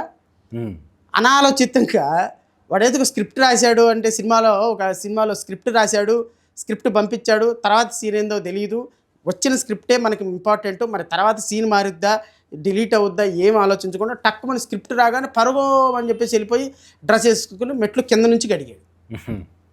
అసలు ఆ కనకదుర్గమ్మ టెంపుల్లోనంట పైనుంచి కింద మెట్లు కడగాలని కింద నుంచి కడగకూడదంట, పైనుంచి కడుక్కుంటారు. ఈయన కింద నుంచి మెట్లు కడగడంతో అదొక అపచారం అంట. అసలు ముందు అపచారం చేసింది ఆయన. ఈ మెట్లు కడిగే సందర్భంలో ఈ మెట్లు కడుగుతూ ఈ స్క్రిప్ట్ని క్యారీ చేశాడు. క్యారీ చేసిన తర్వాత అయినా వీళ్ళు కరెక్ట్ చేసుకోవాలి కదా. సో ఒక ప్రభుత్వం మీద ఒక వ్యక్తి మీద బురద చల్లే విషయంలో విచక్షణ కోల్పోయి, ఆధారాలు ఎలా ఉంటాయో కోల్పోయి టకమని బాణాలు వదిలేశారు. బాణాలు వదిలేసిన తర్వాత ఏమైపోయింది, అడిదిరిగి సుప్రీంకోర్టు దగ్గరికి వెళ్ళింది. సుప్రీంకోర్టు దగ్గరికి వెళ్ళిన తర్వాత సుప్రీంకోర్టు విచారణ కమిటీ సిట్ ఏర్పాటు చేసిన తర్వాత సిట్ ఏం చేసింది, సుప్రీంకోర్టు కింద ఉందిగా. సో అల్టిమేట్గా సుప్రీంకోర్టుకి ఆన్సరబుల్ వీళ్ళు. రేపొద్దున మళ్ళీ వైఎస్ఆర్ కాంగ్రెస్ పార్టీ వాళ్ళు వెళ్ళి రివ్యూ వేసినా ఇంకోటి వేసినా ఇబ్బంది పడద్దని వాళ్ళు ఏదైతే రిపోర్ట్ వచ్చిందో ఎగ్జాక్ట్లీ ఆ రిపోర్ట్ పర్ఫెక్ట్గా సిట్ రిపోర్ట్లో రాశారు. ఆ రిపోర్ట్లో ఏంటి, ఈ పంది కొవ్వులు, ఎద్దు కొవ్వులు అట్లాంటివి ఏం లేవు, ఫిష్ ఆయిల్ ఇంకోటి ఏదో కలిసింది, కెమికల్స్ వాడారు అనేటువంటి ఒక రిపోర్ట్ వచ్చింది. ఇక్కడ ఈ రిపోర్ట్ వచ్చిన తర్వాత ఇప్పుడు ఏమైపోయింది అంటే, ముఖ్యమంత్రి చెప్పినవాడు ఆ జంతు అవశేషాలు కలిసినాయి అని ముఖ్యమంత్రి చెప్పడం, దాన్ని క్యారీ చేస్తూ తిరుమల డిక్లరేషను, సనాతని అని చెప్పేసి రచ్చ చేయటం, ఇవన్నీ వాళ్ళ ప్రభుత్వాలని డిఫెన్స్లోకి నెట్టి ఇప్పుడు వీళ్ళు వెనక్కి వెళ్ళలేరు, ముందుకు రాలేరు. సో రాంగ్ బటన్ నొక్కినప్పుడు ఆగాలి అంతటితో. అంటే ఒక వ్యక్తిని బదనాం చేయాలి అని మళ్ళీ సిట్టేసారుగా ఇక్కడ లోకల్, దానివల్ల ఉపయోగం ఉండదు, వెళ్ళిపోయింది ప్రజల్లోకి. నేను మొన్న వైజాగ్ వెళ్ళాను ఏదో సందర్భంలో. వైజాగ్ వెళ్ళి కాస్త బాగా తల క్రాఫ్ట్ చేయించుకుందామని ఒక సెలూన్కి వెళ్ళా. అతను సెలూన్లో కూర్చున్న తర్వాత అతను నన్ను అడిగాడు, సార్ మీరు టీవీలో కనపడతారు కదా. అవునమ్మా. లడ్డు విషయంలో మీరు చాలా బాగా మాట్లాడారు సార్, చాలా సంతోషం సార్. మంచిదమ్మా అని. ఏంటి లడ్డు విషయంలో నీదన్నా? సార్ ఈ పనికి మాలిన వాళ్ళందరూ ఏంటి సార్ లడ్డూలో దరిద్రం, ఈ చంద్రబాబు నాయుడికి బుద్ధి లేదు, పవన్ కళ్యాణ్కి అంతకంటే బుద్ధి లేదు, వీళ్ళకి ఓట్లు వేసినందుకు నెత్తి నోరు కొట్టుకుంటున్నాం సార్. మా ఇంట్లో రోజు సంవత్సరానికి ఒకరోజు తిరుపతి వెళ్ళకుండా ఆగిపోం సార్. ఈ దరిద్రుల వల్ల తిరుపతి వెళ్ళాలంటే కూడా మాకు ఏదో ఒకలాంటి ఫీలింగ్ వచ్చేసింది. మాలోనే కాదు సార్, హిందువులందరూ ఇదే ఫీలింగ్. ఏంటి సార్ అది ఒకవేళ సార్ ఏం చెప్పండి, మనం ఏది కల్తీ లేకుండా తింటున్నాం? బర్రెకి పిండిన పాలు, ఆ క్షణాల్లో పిండిన పాలు కూడా కల్తీ ఉంటాయి సార్. ఈ రోజులో కల్తీ లేనిది అన్నాడు. నీదేనా ఇది ఒపీనియన్? అందరిదా అన్న? అందరూ ఇంతే ఉంది సార్. ఈ ప్రభుత్వం ఆయన ఏదో క్రిస్టియన్ కాబట్టి ఆయన మీద బురద చల్లాలని చూసింది సార్ అని అన్నాడు. నేను అనుకున్నా, ఓకే మనం కరెక్ట్ ట్రాక్లోనే ఉన్నావు అని అనుకున్నాను. అట్లా ఒక ప్రభుత్వాన్ని బురద చల్లాలి అని చూసినప్పుడు వెంకటేశ్వర స్వామిని వాడారు చూశారు, అది పొరపాటు సార్. అది కోట్లాది మంది మనోభావాలకు సంబంధించింది కాదు. అసలు కలియుగ దైవం అయినా, కలియుగ దైవం ఇప్పుడు మా మిసెస్ చాలా ఎక్కువగా వెంకటేశ్వర స్వామిని పూజలు చేస్తారా? ఆమె ఏదో ఒక సందర్భంలో శనివారం ఒక సందర్భంలో అనుకోకుండా ఒక చిన్న నాన్ వెజిటేరియన్ ఏదో తినాల్సి వచ్చి శనివారం అని మర్చిపోయి గంట సేపు తల పట్టుకొని కూర్చుంది. అయ్యా ఈరోజు శనివారం అని మర్చిపోయాను. ఏమవుతుంది, ఒక పూటే కదా ఏం కాదులే అంటే, కాదు మీకు తెలియదు. అలాగా కొన్ని కోట్ల మంది మనోభావాలు ఒక చిన్న ఎమోషన్తో ముడిపడి ఉంటాయి సార్. ఇప్పుడు ముస్లిమ్స్ ఉంటారు, రోజా చేస్తారు, ఉమ్ము కూడా మింగరాళ్ళు. ఎంత పవిత్రం అది, ఆ పవిత్రమైన దీక్ష అది. వాళ్ళ మీద కూడా మీరు రాజకీయాలు చేశారు అంటే మరి కలియుగ దైవం వెంకటేశ్వర స్వామి ఎందుకు ఊరుకుంటాడు? మిమ్మల్ని పనిష్ చేయాల్సిందే కదా. ఆల్రెడీ పనిష్మెంట్ స్టార్ట్ అయింది, జనసేన మీద స్టార్ట్ అయింది, తెలుగుదేశం మీద స్టార్ట్ అయింది, ప్రభుత్వం మీద స్టార్ట్ అయింది. ఈ పనిష్మెంట్ 2029లో ఫైనల్ పీక్ స్టేజ్కి వస్తుంది. అందరూ రాజకీయ సమాధి. వెంకటేశ్వర స్వామి లడ్డు విషయంలో ఈ ప్రభుత్వం రాజకీయ సమాధి. తన సమాధిని సజీవ సమాధి అంటారు చూసారా, సమాధి లోపల కూర్చొని బీజేపీ, జనసేన, తెలుగుదేశం లోపల కూర్చొని సమాధిలో చక్కగా ఏడు కొండల్లాగా 7 దీంతో లేయర్లు ఏర్పాటు చేసుకొని తమ సమాధిని రాజకీయంగా వాళ్ళే కట్టుకున్నారు. చాలా చాలా సీరియస్ సార్. ఈరోజు లడ్డు మీద వీళ్ళు మాట్లాడిన మాటలు, వీళ్ళు పెట్టిన డిబేట్లు, వీళ్ళు మీడియా చేసిన రాద్ధాంతం అంతా ఇంత. బాత్రూమ్ క్లీనర్లు కలుసుకోవటం ఏమండి, అది ఏం మాటలు అవి? బాత్రూమ్ క్లీనర్లు క్లీన్ చేసేది కలిపారు ఆ లడ్డూలో. ఏమన్నా శ్రీశైలంలో కలిపాడంట, పేపర్లో చూసాడంట. ఇది కరెక్ట్ కాదు. ఒక వ్యక్తికి ఒక 45 సంవత్సరాల సుదీర్ఘ రాజకీయ ప్రయాణం ఉన్నటువంటి వ్యక్తి పవన్ కళ్యాణ్ మాట్లాడాడంటే ఇమ్మెచ్యూడుగా ఏదో మాట్లాడాలి, నిన్నగాక మన రాజకీయాల్లోకి వచ్చాడు, ఏదో తెలిసింది, వేస్ట్ ఫెలో అనుకోవచ్చు. ముఖ్యమంత్రి గారు అంత హోదాలో ఉండి మాట్లాడటం కరెక్ట్ కాదు కదా. సో దీనికి కాన్సిక్వెన్సెస్, రిప్లికేషన్స్ అనుభవించాలి కదా, అనుభవిస్తారు. రైట్. ఇప్పుడు ఇదే విషయంలో గతంలో తెలుగుదేశం పార్టీ మీద వైసీపీ దాడి చేసిందని, కొంతమంది నేతల ఇళ్ల మీద దాడి చేసిందని, ఇప్పుడు వీళ్ళు కూడా రివర్స్లో చేయటం, దీన్ని ఎలా చూడాలి? ఇది జనాల్లోకి ఎటువంటి సందేశాన్ని పంపిస్తుంది? ఇప్పుడు ఎటువంటి పరిణామాలు ఉంటాయి? ఇప్పుడు మీరు డిబేట్ స్టార్ట్ అవ్వకముందు ఒక మాట అడిగారు, ఏమండి జగన్మోహన్ రెడ్డి ఎందుకు ఓడిపోయారు అని. జగన్మోహన్ రెడ్డి ఓడిపోయటానికి ఒక ప్రధాన కారణం కూడా ఇది. జోగి రమేష్ గారు చంద్రబాబు నాయుడిని ఎట్లా పడితే అట్లా మాట్లాడారు. కొడాలి నాని అసెంబ్లీలో భువనేశ్వర్ గారిని ఎట్లా పడితే అట్లా మాట్లాడాడు. మనం అనుకుంటాం ఆ సందర్భానికి నాకు 151 సీట్లు ఉన్నాయి, ఎవడేం పేకలేడు నన్ను. ఇప్పుడు నారా లోకేష్ అనుకోవట్లేదా? రెడ్ బుక్ పట్టుకొని 3 పేజీలు అయింది, ఇంకా 97 పేజీలు ఉంది. ఎస్, పక్కన ఉన్న వాళ్ళు చప్పట్లో కొడతారు, ఓహో అద్భుతం నారా లోకేష్ అన్న, నువ్వు హీరో అంటారు, నువ్వు అద్భుతం అంటారు, అసలు నువ్వు నీ అంత మనగాడు ఇంకొకడు ఎవడు లేడు, నువ్వే అసలు అభినవ రాబోయే రాజ్య కాలానికి కాబోయే యువరాజు నువ్వే అంటారు. కానీ సార్, మనం మాట్లాడే ప్రతి మాట, చేసే ప్రతి పని ప్రజల స్క్రూట్నీలో ఉంటుంది. ఎలక్షన్ టైంలో వైనాట్ 175 అని జగన్మోహన్ రెడ్డి అనుకున్న సందర్భంలో 11కి ఎందుకు పడిపోయారు అంటే, కొడాలి నాని మాట్లాడినటువంటి మాటలు ఆ రోజు ఖండించాలి. జోగి రమేష్ వాళ్ళ ఇంటి మీదకి వెళ్ళినప్పుడు, ఒక మాజీ ముఖ్యమంత్రి మీదకి వెళ్ళినప్పుడు కార్యకర్తల్లో అది ఎంత ఊపు వచ్చిందో తెలుసా? నేను ఇంకొక మాట కూడా జగన్మోహన్ రెడ్డి అడగాలి. జగన్మోహన్ రెడ్డి ముఖ్యమంత్రి ఎందుకు అయ్యాడు? ఒకటే పాయింట్, జగన్మోహన్ రెడ్డి ముఖ్యమంత్రి అవడానికి కారణం తీసిన పరిస్థితులు ఏంటి? ఒక్క ఇన్సిడెంట్ చెప్పండి. 16 నెలలు జైల్లో ఉన్న కారణంగానే జగన్మోహన్ రెడ్డి ముఖ్యమంత్రి అయ్యాడు. అంటే 2014లో అవ్వలేదు కదా, 2019లో అయ్యాడని కాదు. 16 నెలలు ముఖ్యమంత్రి ఆయన జైల్లో పెట్టిన కారణంగానే ఆయన లీడర్ అయ్యాడు ఆంధ్రప్రదేశ్లో. సోనియా గాంధీని ఎదిరించిన ఘనుడు, ఒకళ్ళు టార్గెట్ చేసినా కూడా నిలబడ్డాడు అని. అరే, నువ్వు ముఖ్యమంత్రి అవడానికే నువ్వు జైల్లో ఉంటే కారణం అయితే మళ్ళీ చంద్రబాబు నాయుడు నువ్వు ఎట్లా అరెస్ట్ చేస్తావు? ఫూలిష్ థింగ్ కదా. సేమ్ లాజిక్ జోగి రమేష్ వీళ్ళ మీద పడి కొట్టడం, ఎట్లా పడితే అట్లా ఇంట్లో ఆడవాళ్ళని తిట్టడం, జైల్లో పెట్టించడం. వీళ్ళు ఆల్రెడీ 75 మార్క్స్, వీళ్ళు 75 మిస్టేక్స్ చేసేసారు కూటమి వాళ్ళు. పార్టీ కార్యాలయాల మీద పడి కొట్టడం స్టార్ట్ చేశారు. నిన్న అంబటి రాంబాబు వాళ్ళ ఇంటి మీద, ఆడవాళ్ళ మీద, పిల్లల మీద దాడి చేశారు. ఈ 2 అయిపోయినాయి. ఇంకా చేయాల్సింది ఒక అరెస్ట్ ఒకటి మిగిలింది. కాదు సార్, కూటమిలో బీజేపీ ఉంది, జనసేన ఉంది, వీళ్ళు కనీసం ఖండించటం లేదేంటి? ఇది లా అండ్ ఆర్డర్కి సంబంధించిన విషయం కదా, ఎందుకు ఖండించటం లేదు అంటే, ఇప్పుడు పవన్ కళ్యాణ్ ఏమంటున్నాడు? పవన్ కళ్యాణ్ ఏమయ్యా బుద్ధి జ్ఞానం ఉందా? లడ్డు మీద నేను ఒక్కడనే మాట్లాడాలా? మీరు మాట్లాడరా? మీరు ప్రెస్ మీట్లు పెట్టరా? లడ్డూలో పందికొవ్వు కలిసిందని చెప్పరా? మా అధినాయకుడు పందికొవ్వు కలిసింది అన్నాడు. పందికొవ్వు కాదు, ఎత్తుకొవ్వు కూడా కలిసింది, ఇంకోటి కలిసింది, ఇంకో 4 యాడ్ చేసి చెప్పరా? మీరు ఎందుకు మెదకుండా ఉంటున్నారు? నేను ఒక్కడనే మాట్లాడాలా, నేను ఒక్కడనే బ్యాడ్ అవ్వాలని ఎమ్మెల్యేలని, మినిస్టర్లను ఎందుకు తిడుతున్నాడు అంటే యథా రాజా తథా ప్రజ. మా నాయకుడు ఎలా ఉంటాడో మనం కూడా అలాగ ఉంటాం. చంద్రబాబు నాయుడు తప్పు చేశాడు. చంద్రబాబు నాయుడు తప్పుని మనం ఎందుకు ఖండించాలి? మనం కూడా ప్రభుత్వంతో పాటే. చంద్రబాబు నాయుడు ఏది మాట్లాడినా మీకు ఒకటి గమనించండి. చంద్రబాబు నాయుడు గారు ఇనీషియల్ డేస్లో పరిపాలన ఉన్నప్పుడు పవన్ కళ్యాణ్ ప్రతిదాన్ని అపోజ్ చేశాడు. అమరావతిలో భూసేకరణ వద్దని, సోషల్ మీడియా మీద అరెస్టులు చేయటం లేదు, లా అండ్ ఆర్డర్ లేదు అని, అనిత మీద కామెంట్లు పాస్ చేసేవాడు, అడ్మినిస్ట్రేషన్ కరెక్ట్గా లేదని చెప్పేవాడు. ఇప్పుడు ఎందుకు మాట్లాడటం లేదు చెప్పండి?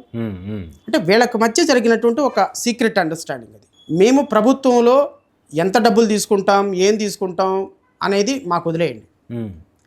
మీరు ప్రభుత్వంలో మీరు ఎంత డబ్బులు సంపాదించుకోగలరు, మీ మినిస్ట్రీలో ఎంత సంపాదించుకోగలరు, మీ లాబింగ్లో ఎంత సంపాదించుకోగలరు, ఇది జనసేన షేరు జనసేనది, తెలుగుదేశం షేరు తెలుగుదేశంది, బీజేపీ షేరు బీజేపీది. ఈ 3 పదవుల పంపకం ఎంత షేర్ అయితే ఉందో అవినీతి కూడా అంతే షేరుతో పంచుకుంటున్నారు. ఇప్పుడు ఏంటది మన నాదెండ్ల మనోహర్ గారు దాంట్లో వచ్చే షేరు, పవన్ కళ్యాణ్ గారు ట్రాన్స్ఫర్స్లో వాటిలో తీసుకునే షేరు, ఇవి కాకుండా అసలు ఏమి మాట్లాడకుండా ప్రశ్నించకుండా ప్రభుత్వం ఏం చేసుకున్నా నాకు సంబంధం లేదని కూర్చోడానికి నెలకు 150 కోట్లు పవన్ కళ్యాణ్ గారు. 150 కోట్లు ఇంకా అట్లా వెళ్ళిపోతాయి అంతే ఆయన పార్టీ అకౌంట్లో. అంటే అకౌంట్లోకి వెళ్తాయో ఆయన చేతిలోకి వెళ్తాయో, కానీ ప్రభుత్వాన్ని ప్రశ్నించొద్దు. తప్పులు జరిగినప్పుడు నువ్వే ప్రశ్నిస్తే ప్రతి ఒక్కళ్ళు కలుసు అయిపోతాం.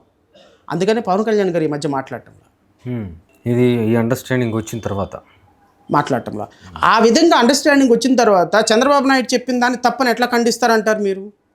ఎట్లా ఖండించేదానికి మొరాలిటీ ఎక్కడ ఉంటుంది మీకు? When you are accepting bribe, when you are accepting share. Laddu విషయంలో పవన్ కళ్యాణ్ కానీ కూటమి ప్రభుత్వం కానీ కంప్లీట్ డిఫెన్స్లోకి వెళ్ళిపోయింది. ప్రజల్లో బాగా బ్యాడ్ అయిపోయింది, వాళ్ళ మీడియా కూడా చాలా బ్యాడ్ అయిపోయింది. మరి దాన్ని ఏ విధంగా వాళ్ళు కాంపన్సేట్ చేసుకుంటారనేది వీ హ్యావ్ టు సీ. సరే, ఇప్పుడు మనం గతంలో మాట్లాడుకున్నాం పాత ఇంటర్వ్యూలో, వైసీపీకి లీగల్ వ్యవస్థ అంత పటిష్టంగా లేదు, ఇప్పటికీ అలాగే ఉందా? Continue. I don't want to comment on this. ఎందుకంటే మనకేం సంబంధం? వాళ్ళ లీగల్ వ్యవస్థ ఉంటే ఎంత లేకపోతే ఎంత మనకేంటి సంబంధం? I have my own party. వాళ్ళ లీగల్ వ్యవస్థ ఇప్పుడు నేను అంబటి రాంబాబు గారిని ఎందుకు సపోర్ట్ చేస్తున్నానంటే ఈజ్ ఎ లాయర్. ఆయన ఇంటికి ఎందుకు వెళ్ళానంటే ఈజ్ ఎ లాయర్. రేపు ఆయన కలవటానికి ఎందుకు వెళ్తున్నానంటే ఈజ్ ఎ లాయర్. ఒక లాయర్ కమ్యూనిటీ వైసీపీతో కలిసి అడుగులేస్తున్నట్టుంది. నేను ఇంతకు ముందే మీకు క్లారిఫికేషన్ ఇచ్చేదానికి, ప్రతిపక్షాలు అంతా ఒకటే, అంతా కలిసి అడుగులు వేయాలి. అడుగులు వేయకపోతే దెర్ ఇస్ నో డెమోక్రసీ. ఇప్పుడు నేను నేను 23లో చంద్రబాబు నాయుడిని కలిశాను, అంత మాత్రం చేత కలిసి అడుగులు వేస్తున్నట్ట కాదు కదా. 24లో ఎప్పుడో జగన్మోహన్ రెడ్డి గారిని కలిసే అవకాశం వస్తుంది, ఏదో ఒక సందర్భంలో కలిసే అవకాశం వస్తుంది, కలుస్తాము, మాట్లాడతాము, ప్రజల కోసం మాట్లాడతాము, అంతేగాని కలిసి ప్రయాణం చేస్తున్నట్టు కాదు. రాజకీయంగా ఎలా ప్రయాణం చేస్తారు, రాజకీయంగా కలిసి ప్రయాణం చేస్తారా లేదా అంటే ఇప్పుడు నేను డిసైడ్ చేయలేను, కాలం డిసైడ్ చేస్తుంది. మేము ఒక రాజకీయ పార్టీగా ప్రజల కోసం ఫైట్ చేస్తున్నాం, చట్టసభలో ఉండాలనుకుంటున్నాం. ఆ ఉండే రోజు వస్తుంది ఒక రోజు, ఆ రోజు కోసం వెయిట్ చేస్తాము. కలిసి ప్రయాణం చేస్తామా, ఇండివిజువల్గా వెళ్తామా, ఎలా వెళ్తామనేది ప్రజలు కాలం నిర్ణయం చేస్తారు. మొన్న చంద్రబాబు గారు నేషనల్ మీడియాలో ఇంటర్వ్యూ ఇస్తూ 23 లక్షల ఉద్యోగాలు, 20 లక్షల కోట్ల పెట్టుబడులు గ్రౌండ్ అవుతున్నాయని చెప్తున్నారు. నిజంగా పరిస్థితి ఉందా?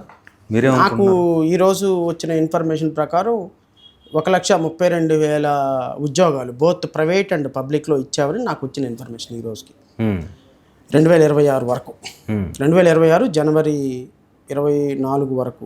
ఇది 20 నెలల కాలంలోనా? 20 నెలల కాలంలో 20 నెలల కాలంలో 1,35,000 ఉద్యోగాల కల్పన జరిగింది, బోత్ పబ్లిక్ అండ్ ప్రైవేట్. మరి ఆ 19 లక్షలు ఎవరికి ఇచ్చారో నాకు తెలియదు. అంతరిక్షంలో అయినా ఇచ్చి ఉండాలి, లేకపోతే భూగర్భంలో అయినా ఇచ్చి ఉండాలి. మరి భూగర్భంలోకి ఎవరు వెళ్ళారో తెలియదు, అంతరిక్షంలోకి ఎవరు వెళ్ళే ఉద్యోగాలు చేస్తున్నారో తెలియదు. ఒకవేళ చంద్రబాబు నాయుడు గారు, నారా లోకేష్ వెళ్ళి వాళ్ళని విజిట్ చేసి ఆడేమైనా వర్క్ అసైన్మెంట్ చేసి అంతరిక్షంలో కానీ భూగర్భంలో కానీ ఇల్లు ఇచ్చేస్తున్నారో నాకు తెలియదు. బట్ భూమి మీద ఉన్న వాళ్ళకి ఇచ్చినటువంటి ఉద్యోగాలు మాత్రం 1,35,000 అని అంటున్నారు. అది కూడా నాకు తెలియదు. ఎందుకంటే నాకు తెలిసిన 16,000 డిఎస్సి ఉద్యోగాలు, ఇంకో చిన్న చితక ఉద్యోగాలు ఒక 4-5 కనపడుతున్నాయి. అంతవరకు మించి ప్రైవేట్ ఉద్యోగాలు వీళ్ళు ఇచ్చినవి అయితే ఏమి పెద్ద పొడిసింది అయితే నాకేం కనిపించటంలా. మరి ఈ ఉద్యోగాల కల్పన ఎక్కడ జరిగిందో నాకైతే తెలియదు. చంద్రబాబు నాయుడు ఇంట్లో టీ ఇచ్చేవాడికి కాఫీ ఇచ్చేవాడికి కూడా ఉద్యోగం వేసుకొని దీంట్లో చూపిస్తున్నారనో నాకు తెలియదు. బట్ యాజ్ ఆన్ టుడే మాత్రం అధికారికంగా నాకు వచ్చిన ఇన్ఫర్మేషన్ 1,36,000 ఉద్యోగాలు ఇచ్చామని వచ్చారు. మరి ఆ 23 లక్షల ఉద్యోగాలు ఎవరికి ఇచ్చారో ఏమో ఆ చంద్రబాబు నాయుడిని అడగాలి, ఆ CNN ఇంటర్వ్యూ చేసి ఆయన్ని అడగాలి. కాదు సార్, ఇప్పుడు 14-19లో 50,000 కోట్లు, 19-24లో 80,000 కోట్లు పెట్టుబడులు వచ్చాయి ఏపీకి. ఇది అధికారిక లెక్క. మరి 20 లక్షల కోట్లు అంటే అసలు సాధ్యమేనా? బాగుందండి. 20 లక్షల కోట్లు మా నోటి మాటకి 50,000 కోట్లు ఎంత, దానికి ఇంకో 4 సున్నాలు చేర్చుకుంటారు. ఏమైంది? నోటి మాటకి ఏమైనా పోయిందా? 4 సున్నాలు చేర్చుకుంటారు. అది ఏమైంది? ఎవడని అడిగాడా? మరి అప్పు చూస్తేనేమో ఆంధ్రప్రదేశ్కి కాదండి. ఇప్పుడు వినేవాడు చెమటోడైతే పాడేవాడు బాలసుబ్రహ్మణ్యం లాగా పాడాడంట. నాకేం వినపడదు, మీరు పాడుతూ ఉన్నారు, నేను చప్పట్లు కొడతా ఉన్నా. ఏంది చప్పట్లు కొడుతున్నావు అంటే ఆయన బాలసుబ్రహ్మణ్యం లాగా పాడుతున్నాడండి అన్న. నేను ప్రజలు కూడా అలాగే ఉన్నారు, పరిస్థితి కూడా అలాగే ఉంది.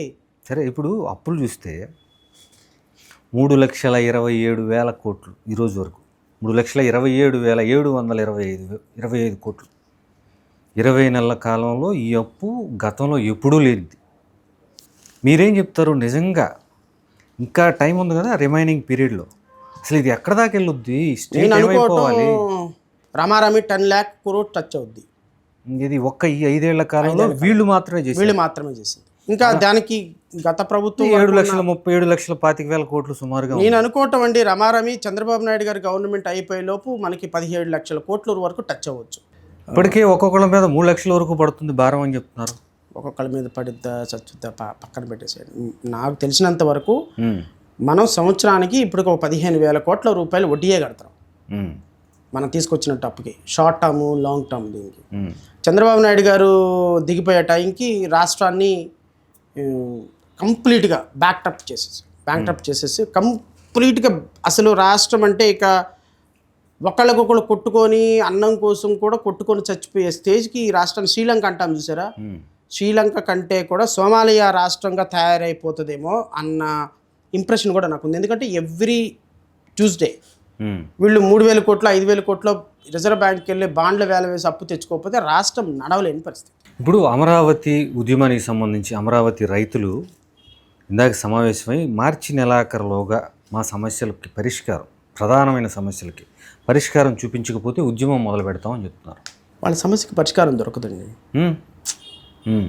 ఎందుకు దొరకదు అంటే అసలు వీళ్ళకి చిత్తశుద్ధి లేదు. ముందు ఇది అమరావతి మీద, అమరావతి కన్స్ట్రక్షన్ మీద. మీకు బాబు పుట్టాడు సార్, బాబుకి 6 నెలల తర్వాత అన్నప్రాసం చేస్తాం. అన్నప్రాసం చేసినప్పుడు ఒక పేరు పెడతాం కదా, పేరు పెట్టడానికి గవర్నమెంట్ ఆఫీసుల చుట్టూ తిరిగి వాళ్ళ అప్రూవల్ వీళ్ళ అప్రూవల్ అవసరమా? పిల్లోడికి చదివించుకోవాలి, పిల్లోడికి మంచి భవిష్యత్తు ఇవ్వాలి, పిల్లోడికి అది కట్టాలి, ఫీజు కట్టాలి, ఇదంటే డబ్బులు అవసరం. పేరు పెట్టడానికి ఎందుకు? 2024లో తెలంగాణ హైదరాబాద్కి వెళ్ళిపోయి ఆంధ్రప్రదేశ్కి ఒక సపరేట్ రాష్ట్రం వస్తుంది అన్నారు. ఈ రాష్ట్రానికి అమరావతి క్యాపిటల్, పేరు అమరావతి. కేంద్ర ప్రభుత్వంలో మన రాష్ట్రానికి పేరు అమరావతి అని పెట్టించుకోవటానికి 20 నెలల కాలం నుంచి అమిత్ షా, ప్రధానమంత్రి మోడీ కాళ్ళు పట్టుకొని వదలటం లేదు. ఏంటి చట్టపద్ధతి గురించి? చట్టపద్ధతి పేరండి, పేరు మన రాష్ట్రం క్యాపిటల్ పేరు అమరావతి అని పెట్టించుకోవడానికి, నిధులు తీసుకొచ్చుకోవడానికి కష్టపడండి, తప్పులేదు, కాళ్ళు పట్టుకోండి. ఇక్కడ ప్రెస్టీజియస్ ఇన్స్టిట్యూషన్లు తెచ్చుకోవడానికి కష్టపడండి. మన రాష్ట్రం, మన అమరావతి క్యాపిటల్లో ఏదైనా నిధులు తెచ్చుకోవడానికి కానీ, నియామకాలు తెచ్చుకోవడానికి కానీ, ఫండ్స్ తెచ్చుకోవడానికి కానీ, అప్పు తెచ్చుకోవడానికి కానీ, గ్రాంట్స్ తెచ్చుకోవడానికి కానీ, ఏదైనా ఇన్స్టిట్యూషన్ ఇక్కడికి తప్పించుకోవడానికి కానీ కేంద్ర ప్రభుత్వం సహకారం తీసుకోండి, కాళ్ళు పట్టుకోండి, గడ్డాలు పట్టుకోండి. అయ్యా మా రాష్ట్రానికి అది ఇవ్వండి, ఇది ఇవ్వండి, అప్పులు ఇవ్వండి. రాష్ట్రం పేరు అమరావతి అని పెట్టండి అని కాళ్ళు పట్టుకోవటం ఏంటండి? ప్రతిసారి అమిత్ షా నీళ్ళు ఒప్పించుకోవటం ఏంటండి? పేరు అమరావతిని క్యాపిటల్గా చట్టంలో పొందుపరచడానికి వీళ్ళు పడే తిప్పలు కాదు. మళ్ళీ కేంద్ర ప్రభుత్వంలో వీళ్ళ మద్దతుతోనే కేంద్ర ప్రభుత్వం నడుస్తుంది. ఉట్టికి ఎగరలేనమ్మ స్వర్గానికి ఎగిరినట్టు ఉంటుంది. వీళ్ళకి కనీసం అమరావతిలో పేర్లు పెట్టించుకునే అంత పేర్లు అమరావతి పేరుకు చట్టబద్ధత, పేరుకండి, డబ్బుల కోసం కాదు. నా మాట బాగా అర్థం చేసుకోండి. పేరు 20 నెలల నుంచి కేంద్ర మంత్రులు ఉండి అమరావతి అని పేరుగా క్యాపిటల్గా అమరావతి అని తెచ్చుకోవడానికి ఎందుకు 2014 చట్టంలో 2024 తర్వాత ఆంధ్రప్రదేశ్ రాష్ట్రానికి ఒక క్యాపిటల్ ఉంటుంది. ఆ క్యాపిటల్ని నిర్ణయించుకునే అధికారం ఆ రాష్ట్రానికి ఇచ్చారు చట్టం ప్రకారం. 2024 అయిపోయింది, హైదరాబాద్ తెలంగాణకి వెళ్ళిపోయింది, మా రాష్ట్రానికి అమరావతి, ఇది దీని మీద సంతకం పెట్టడానికి ఏంటి ప్రాబ్లం మీకు? అమరావతి రైతులకి ఈ చట్టబద్ధత విషయంలో అమరావతి క్యాపిటల్గా ఉండిపోతుందనే విషయంలో భరోసా రాకూడదు. వాళ్ళు ఎప్పుడు అయ్యా దేహి దేహి దేహి దేహి అమరావతి మళ్ళీ జగన్ వస్తే నాశనం చేస్తాడేమో మీరే ఉండండి అని అనాలి. అది ఒక పాలిటిక్స్, స్ట్రాటజిక్ పాలిటిక్స్ అది. చూసారా, అమరావతి పేరు పెట్టడానికి మేము ఎంత కష్టపడుతున్నామని. పిచ్చోళ్ళు అమరావతి రైతులు, వాళ్ళకి తెలియదేంటి? కాదండి, వాళ్ళకి తెలియదా? అమరావతి రైతులకు రీకాన్స్టిట్యూటెడ్ ఫ్లాట్స్ ఇవ్వలేదు ఈ రోజు వరకు. మళ్ళీ భూసేకరణ చేశారు, వాళ్ళకి సంబంధించినటువంటి పెన్షన్స్ ఇంకా పూర్తిగా ఇవ్వాల. అమరావతి రైతులు ఎందుకు మిమ్మల్ని క్షమించాలి?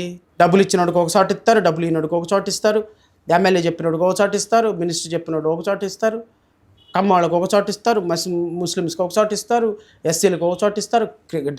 Caste discrimination, financial discrimination, culture discrimination. What is this? ఇదే ఆ గవర్నమెంట్. మరి అమరావతి రైతులు ఉద్యమానికి రావాలంటే రారా? పంచాయతీరాజ్ శాఖ మంత్రి పవన్ కళ్యాణ్ గారు పిఠాపురం నియోజకవర్గానికి ₹1 కూడా కేటాయించలేదనేది ఆర్టీఐలో వచ్చిన సమాధానం అని విన్నాను. ఎంతవరకు నిజం? కరెక్టే సార్. ఇదిగో నేను మీకు పంపిస్తాను. ఇప్పటి వరకు ఈ 20 నెలల కాలంలో పిఠాపురం నియోజకవర్గానికి ₹1 కూడా నిధులు కేటాయించాల. నేను అదే సార్ అంటుంది. ఇప్పుడు చూడండి సార్, 7/2 ఫిబ్రవరి 7, 2026 నాకు వచ్చిన information. In the reference cited above, public information officer and superintendent magisterial section, district collector Kakinada. నేను డిస్ట్రిక్ట్ కలెక్టర్ని అడిగా.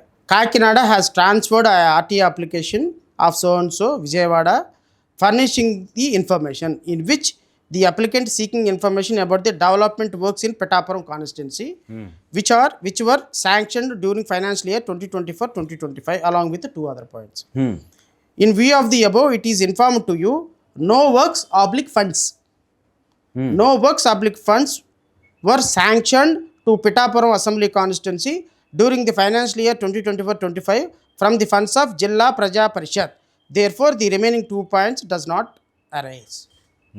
ఫండ్సే లేనప్పుడు ఇంకా డెవలప్మెంట్ యాక్టివిటీస్ ఏముంటాయి అని చెప్పి ఇచ్చారు. మరి ప్రపంచం మొత్తం పిఠాపురం వైపు చూస్తుందన్నారే, ప్రపంచం మొత్తం పిఠాపురం వైపు ఇందుకేనా ఏంటి చూసేది? మళ్ళీ ఈయన పంచాయతీరాజ్ శాఖ మంత్రి, ఉప ముఖ్యమంత్రి.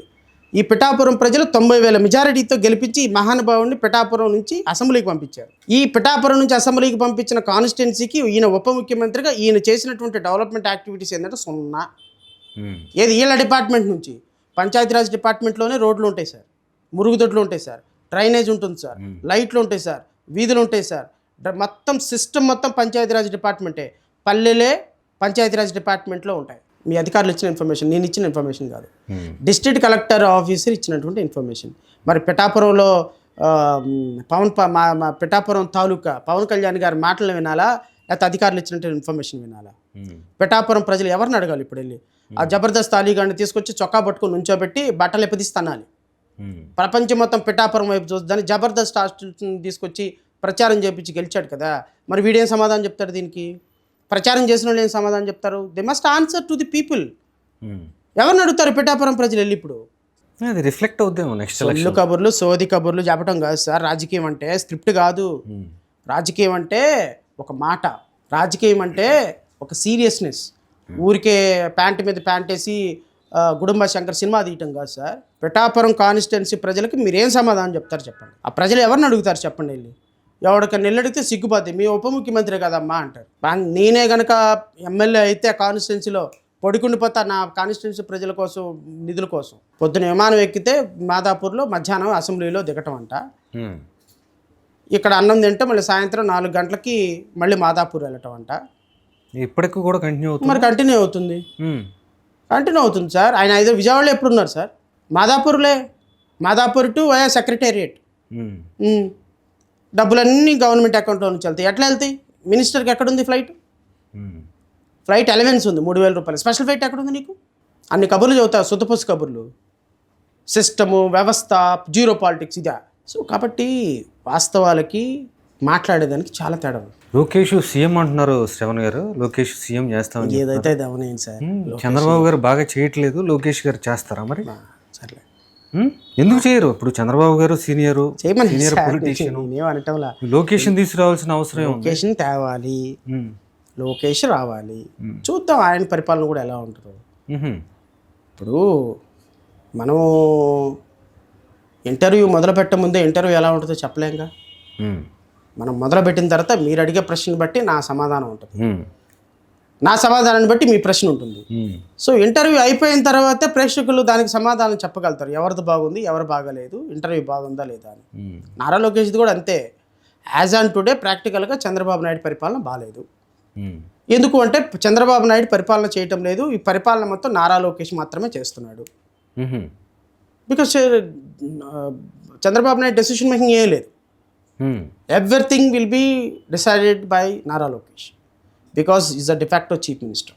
ఒక మంత్రిని, ఆ కొలిగ్ మంత్రిని పట్టుకొని నువ్వు ఎందుకు డ్యాన్స్ చేసావు అని అడిగే స్థాయిలో ఉన్నాడు అంటే, ఒక మంత్రి అమెరికా నుంచి ఆయన అక్కడికి వెళ్ళి వస్తున్నాడంటే 24 మంది మంత్రులు వెళ్ళిపోయి ఆయన కోసం స్వాగతం పలుకుతున్నారంటే ఇమాజిన్. ఈ పక్కకు మాత్రం బిస్లరీ వాటిలో ఒకటి పెట్టుకొని, ఈ పక్కేమో ముంత పెట్టుకొని, మంచినీళ్ళ కోసం మట్టి కుండ పెట్టుకొని, చూసావా నేను మట్టి కుండలో నీళ్ళు తాగుతున్నాను, చూసావా మా నాన్న 10 రూపాయల బిస్లరీ వాటర్లో నీళ్ళు తాగుతున్నాడు. వాళ్ళ అమ్మగారు చెప్పారంట, ఎక్కడికి వెళ్ళినా నాయనా, ఎయిర్పోర్ట్కి వెళ్ళినా, విశాఖపట్నం వెళ్ళినా, నీ సొంత డబ్బులతోనే టీ తాగినైనా, నీ సొంత డబ్బులతోనే కాఫీ తాగినైనా, ప్రభుత్వం డబ్బు ₹1 కూడా తీసుకోవద్దు అని చెప్పిందంట.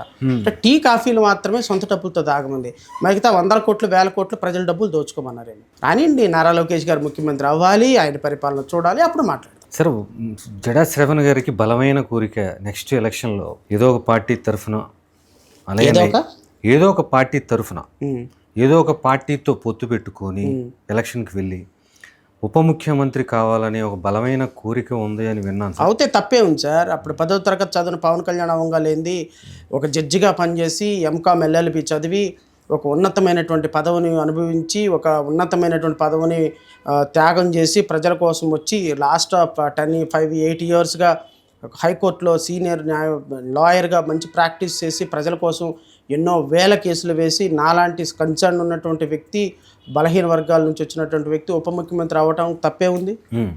I not qualified for that. నేను ఆలోచిస్తాను, నువ్వు గెలవాలనుకుంటా, అవ్వాలనుకుంటా, ఖచ్చితంగా అవుతా, అందులో డౌట్ ఏముంది. ఏమో 2023-24లో పవన్ కళ్యాణ్ అనుకున్నాడు ఉప ముఖ్యమంత్రి అవుతానని.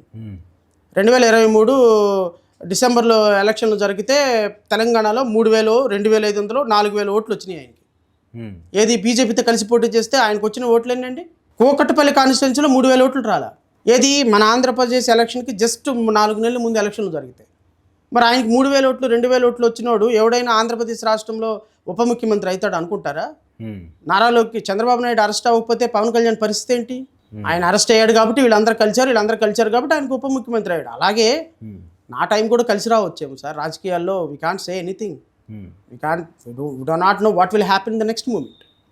మేబీ అవ్వచ్చేమో, నెక్స్ట్ ఎలక్షన్లో నేను ఉప ముఖ్యమంత్రి అవ్వచ్చేమో. 2024లో చంద్రబాబు మీకు 5 సీట్లు ఇస్తానని మళ్ళీ ఎందుకు వెనక్కి వెళ్ళారు సార్? నేను ఇంతకుముందు ఇంటర్వ్యూలో చెప్పిన దానిలో కూడా కొంత మిస్లీడింగ్ ఇన్ఫర్మేషన్ ఏమైందంటే, రాజకీయ పార్టీలుగా ఉన్నప్పుడు సహజంగానే కలిసి పోటీ చేసి అసెంబ్లీలో ఉండాలని ఉంటుంది. మేము రాజకీయాలు చేసేది కూడా చట్టసభల్లో ఉండటం కోసమే. చట్టసభల్లోకి వెళ్ళాల్సినటువంటి బాధ్యత, ఆవశ్యకత మా మీద ఉంటుంది. చట్టసభల్లోకి మమ్మల్ని ఎవరు తీసుకెళ్ళగలరు, ఎవరితో వెళితే బాగుంటుంది, ప్రజలకు ఏది మంచి జరుగుతుంది అని ఆలోచించే విషయంలో 1కి 100 సార్లు డిస్కషన్లు జరుగుతాయి, డెలిబరేషన్లు జరుగుతాయి, పొత్తుల విషయంలో డెలిబరేషన్లు జరుగుతాయి. నేను నా మనసులో ఉన్నది మీతో చెప్తా, మీ మనసులో ఉన్నది నాతో చెప్తారు. సో మన ఇద్దరం కలిసి ప్రయాణం చేసే అవకాశం ఉంటుంది అనుకున్నప్పుడు ప్రయాణం చేస్తాం. అలా లేదు అన్నప్పుడు అంతటితో డీల్ కట్ అయిపోద్ది. దాంట్లో నేను తప్పు కాదు, మీరు తప్పు కాదు. తెలుగుదేశం పార్టీతో కలిసి ప్రయాణం చేయాలి, ప్రతిపక్షాలుగా మేము 5 ఏళ్ళు కలిసి పనిచేసాం సార్. సహజంగా నా ఇంటిమసీ ఉంటుంది. ఎందుకు? చంద్రబాబు నాయుడు గారితో, నారా లోకేష్తో, దాంట్లో ఉన్న సగానికి సగం మంది మినిస్టర్లు నా మిత్రులు. తెలుగుదేశం పార్టీలో ఉన్న మినిస్టర్లు సగానికి మంది నేను we use to talk every day. Ayyanna Patrudu కావచ్చు, రఘురామకృష్ణరాజు కావచ్చు, లేకపోతే నిమ్మల కృష్ణ, వీళ్ళందరూ కావచ్చు, ఆదినారాయణ రెడ్డి కావచ్చు, వీళ్ళందరూ కూడా మేము చాలా గౌరవంగా ఒకరినొకరు సార్ అని పిలుచుకునేటువంటి వ్యక్తులు. ఆ ఇంటిమసీతోటి శ్రవణ్ నేను కూడా సార్ మనం కలిసి పోటీ చేద్దాము, మాకు ఇదిగో నా కోరిక ఇది ఉంది, నేను కూడా అసెంబ్లీలో ఉండాలి, నాకు కొంత మీరు సహకారం చేయండి, కొన్ని సీట్లు ఇవ్వడానికి అడగటంలో తప్పే ఉంటుంది అంటున్నాను నేను. 18లో మీరు చంద్రబాబుని తిట్టారు, 24లో జగన్ తిట్టారు, ఇప్పుడు చంద్రబాబు మళ్ళీ తిడుతున్నారు. ప్రభుత్వాన్ని మీకు చంద్రబాబు నాయుడు స్థిరత్వం అనొద్దు. మీకు స్థిరత్వం లేనప్పుడు మిమ్మల్ని చంద్రబాబు నాయుడు నమ్మకంగా అనొద్దు. దగ్గర తీసుకోవాల్సిన 18లో ప్రభుత్వం ఎవరిదండి? చంద్రబాబు, కదా. ఆ, 19లో ప్రభుత్వం ఎవరిది? జగన్మోహన్ రెడ్డి. 24లో ప్రభుత్వం ఎవరిది? హ్మ్. 24 తర్వాత ప్రభుత్వం ఎవరిది? ప్రభుత్వాన్ని విమర్శిస్తారు తప్ప వ్యక్తిగతంగా కాదు. ఎవరిని విమర్శించను సార్ నేను నాకెవరు శత్రువులు కాదు, ఎవరు మిత్రులు కాదు. 19 నుంచి 24 వరకు నేను జగన్మోహన్ రెడ్డి పాలసీస్ మీద మాట్లాడా, ఆయన మీద మాట్లాడలా. 2018లో చంద్రబాబు నాయుడు పాలసీస్ మీద మాట్లాడా, అవినీతి మీద మాట్లాడా. సార్ మీరు మాట్లాడుతుందండి, నేను కేవలం రాజకీయ పార్టీ కోణంలోనే అడుగుతున్నా. అడగండి. జనానికి ఏమర్థం అవుతుంది? అర్థం చేసుకుంటారు. జడాశ్రయమను 19లో ఒకళ్ళని, 24లో ఇంకొకళ్ళని, వీళ్ళని ఎవరు ప్రభుత్వంలోకి వస్తే వాళ్ళని విమర్శిస్తున్నాడు. కానీ ఒక రాజకీయ పార్టీ నడుపుతున్న నాయకుడిగా ఎవరితోనైనా ఎలైన్ అవ్వగలిగి అయ్యే అవకాశం అవసరం. నేను ఒక మాట చెప్తా. 2011లోను 12లోను ఈయన పార్టీ పెట్టాడు జనసేన. 14 ఎవరితో వెళ్ళాడు? 14 ఎవరితో వెళ్ళాడు చెప్పండి? చంద్రబాబు నాయుడు భారతీయ జనతా పార్టీ పవన్ కళ్యాణ్ కలిసి వెళ్ళాడా? 19 ఎవరితో వెళ్ళాడు? సిపిఐ సిపిఎం బిఎస్పీతో వెళ్ళాడా? 24 ఎవరితో వెళ్తున్నారు? భారతీయ జనతా పార్టీ తెలుగుదేశంతో వెళ్ళారా? నేను అనేది మళ్ళీ 29 ఎవరితో వెళ్తాడు? ఏమో పవన్ కళ్యాణ్ రేపు జగన్ కలవచ్చేమో, nobody knows. It's a politics. స్టాగ్నెట్గా ఉండదు ఎప్పుడు కూడా. మీరైతే చంద్రబాబుతో అయినా కలిసి వెళ్తారు సార్. నేను ఎవరితో కలిసి వెళ్తారనేది నేను చెప్పను. ప్రజల కోణంలో ప్రజలకు ఏది అవసరమో ఆ సందర్భానికి ప్రజాభీష్టానికి అనుగుణంగా వెళ్ళటానికి ఆమె ఫ్లెక్సిబుల్. అదే సార్, ఎవరు గెలుస్తారు, గెలిచే అట్లా కూడా కాదు. ఇప్పుడు తెలుగుదేశం పార్టీ ఈ విధమైనటువంటి అప్రజాస్వామిక విధానాలు కలిసి ప్రయాణం చేస్తూ 2029 వరకు కొనసాగించింది అనుకో, ఆ ప్రభుత్వం రాకూడదు. ఆ ప్రభుత్వం కలవను నేను. ప్రజా కోణంలో ఆలోచించగలిగి ఇప్పుడు 2019 నుంచి 24 వరకు తప్పులు చేశాం, భవిష్యత్తులో ఎలాంటి చెయ్యం, ప్రజల మద్దతు కోరతాం, ప్రజల కోసం బాగా పనిచేస్తాం, ఈసారి మనం 19-24లో చేసిన తప్పులు చేయొద్దు అని జగన్మోహన్ రెడ్డిలో రియలైజేషన్ వచ్చి జగన్మోహన్ రెడ్డి కలిసిపోదామని చెప్పి ఆలోచన వచ్చింది అనుకో, విల్ థింక్ అబౌట్ ఇట్. మీకు ఉప ముఖ్యమంత్రి ఇస్తే సరిపోతుందా, లేకపోతే మీ పార్టీ తరఫున సార్ నేను అనుకోవటం ఇవన్నీ స్పెక్యులేషన్స్. ఎందుకంటే మీరు పని చేయాలి, ప్రణాళిక ఉంటుందిగా, ఒక ప్లాన్ ఉంటుందిగా. ఫస్ట్ ఆఫ్ ఆల్ మనం పని చేయాలి అంటే ఒక టార్గెట్ ఉండాలి. మనం యాక్టివ్గా ముందుకెళ్ళాలి అంటే మనకు టార్గెట్ ఉండాలి. ఈ టార్గెట్ రీచ్ అవుతామా, రీచ్ అవ్వమా, ఏమవుతుందని నాకు తెలియదు. కానీ నా లక్ష్యం మాత్రం ఉప ముఖ్యమంత్రి. లక్ష్యం ఉప ముఖ్యమంత్రి. ఈ ఉప ముఖ్యమంత్రిని అవుతా. ఇది ఉప ముఖ్యమంత్రి లేకుండా నేను పని చేయలేను. ఈ రాష్ట్రంలో 125 అడుగుల అంబేద్కర్ విగ్రహం సాక్షికి ఈ రాష్ట్రంలో ఏదో ఒక రోజు నేను ఉప ముఖ్యమంత్రిగా ప్రమాణ స్వీకారం చేయాలి. This is my ultimate goal. అది ఎప్పుడు చేస్తాను, ఎలా చేస్తాను నాకు తెలియదు. అది ప్రజలు ఇస్తారో లేదో కూడా నాకు తెలియదు. అసలు నేను ఇది కాకుండా చచ్చిపోతానో లేదో కూడా తెలియదు. So we can't say anything. Tomorrow what will happen nobody knows. కానీ లక్ష్యం ఉండాలి, లక్ష్యానికి అనుగుణంగా పనిచేయాలి. లక్ష్యానికి అనుగుణంగా పనిచేయాలి అంటే ఎవ్రీడే నీ లక్ష్యం నీకు గుర్తుండాలి.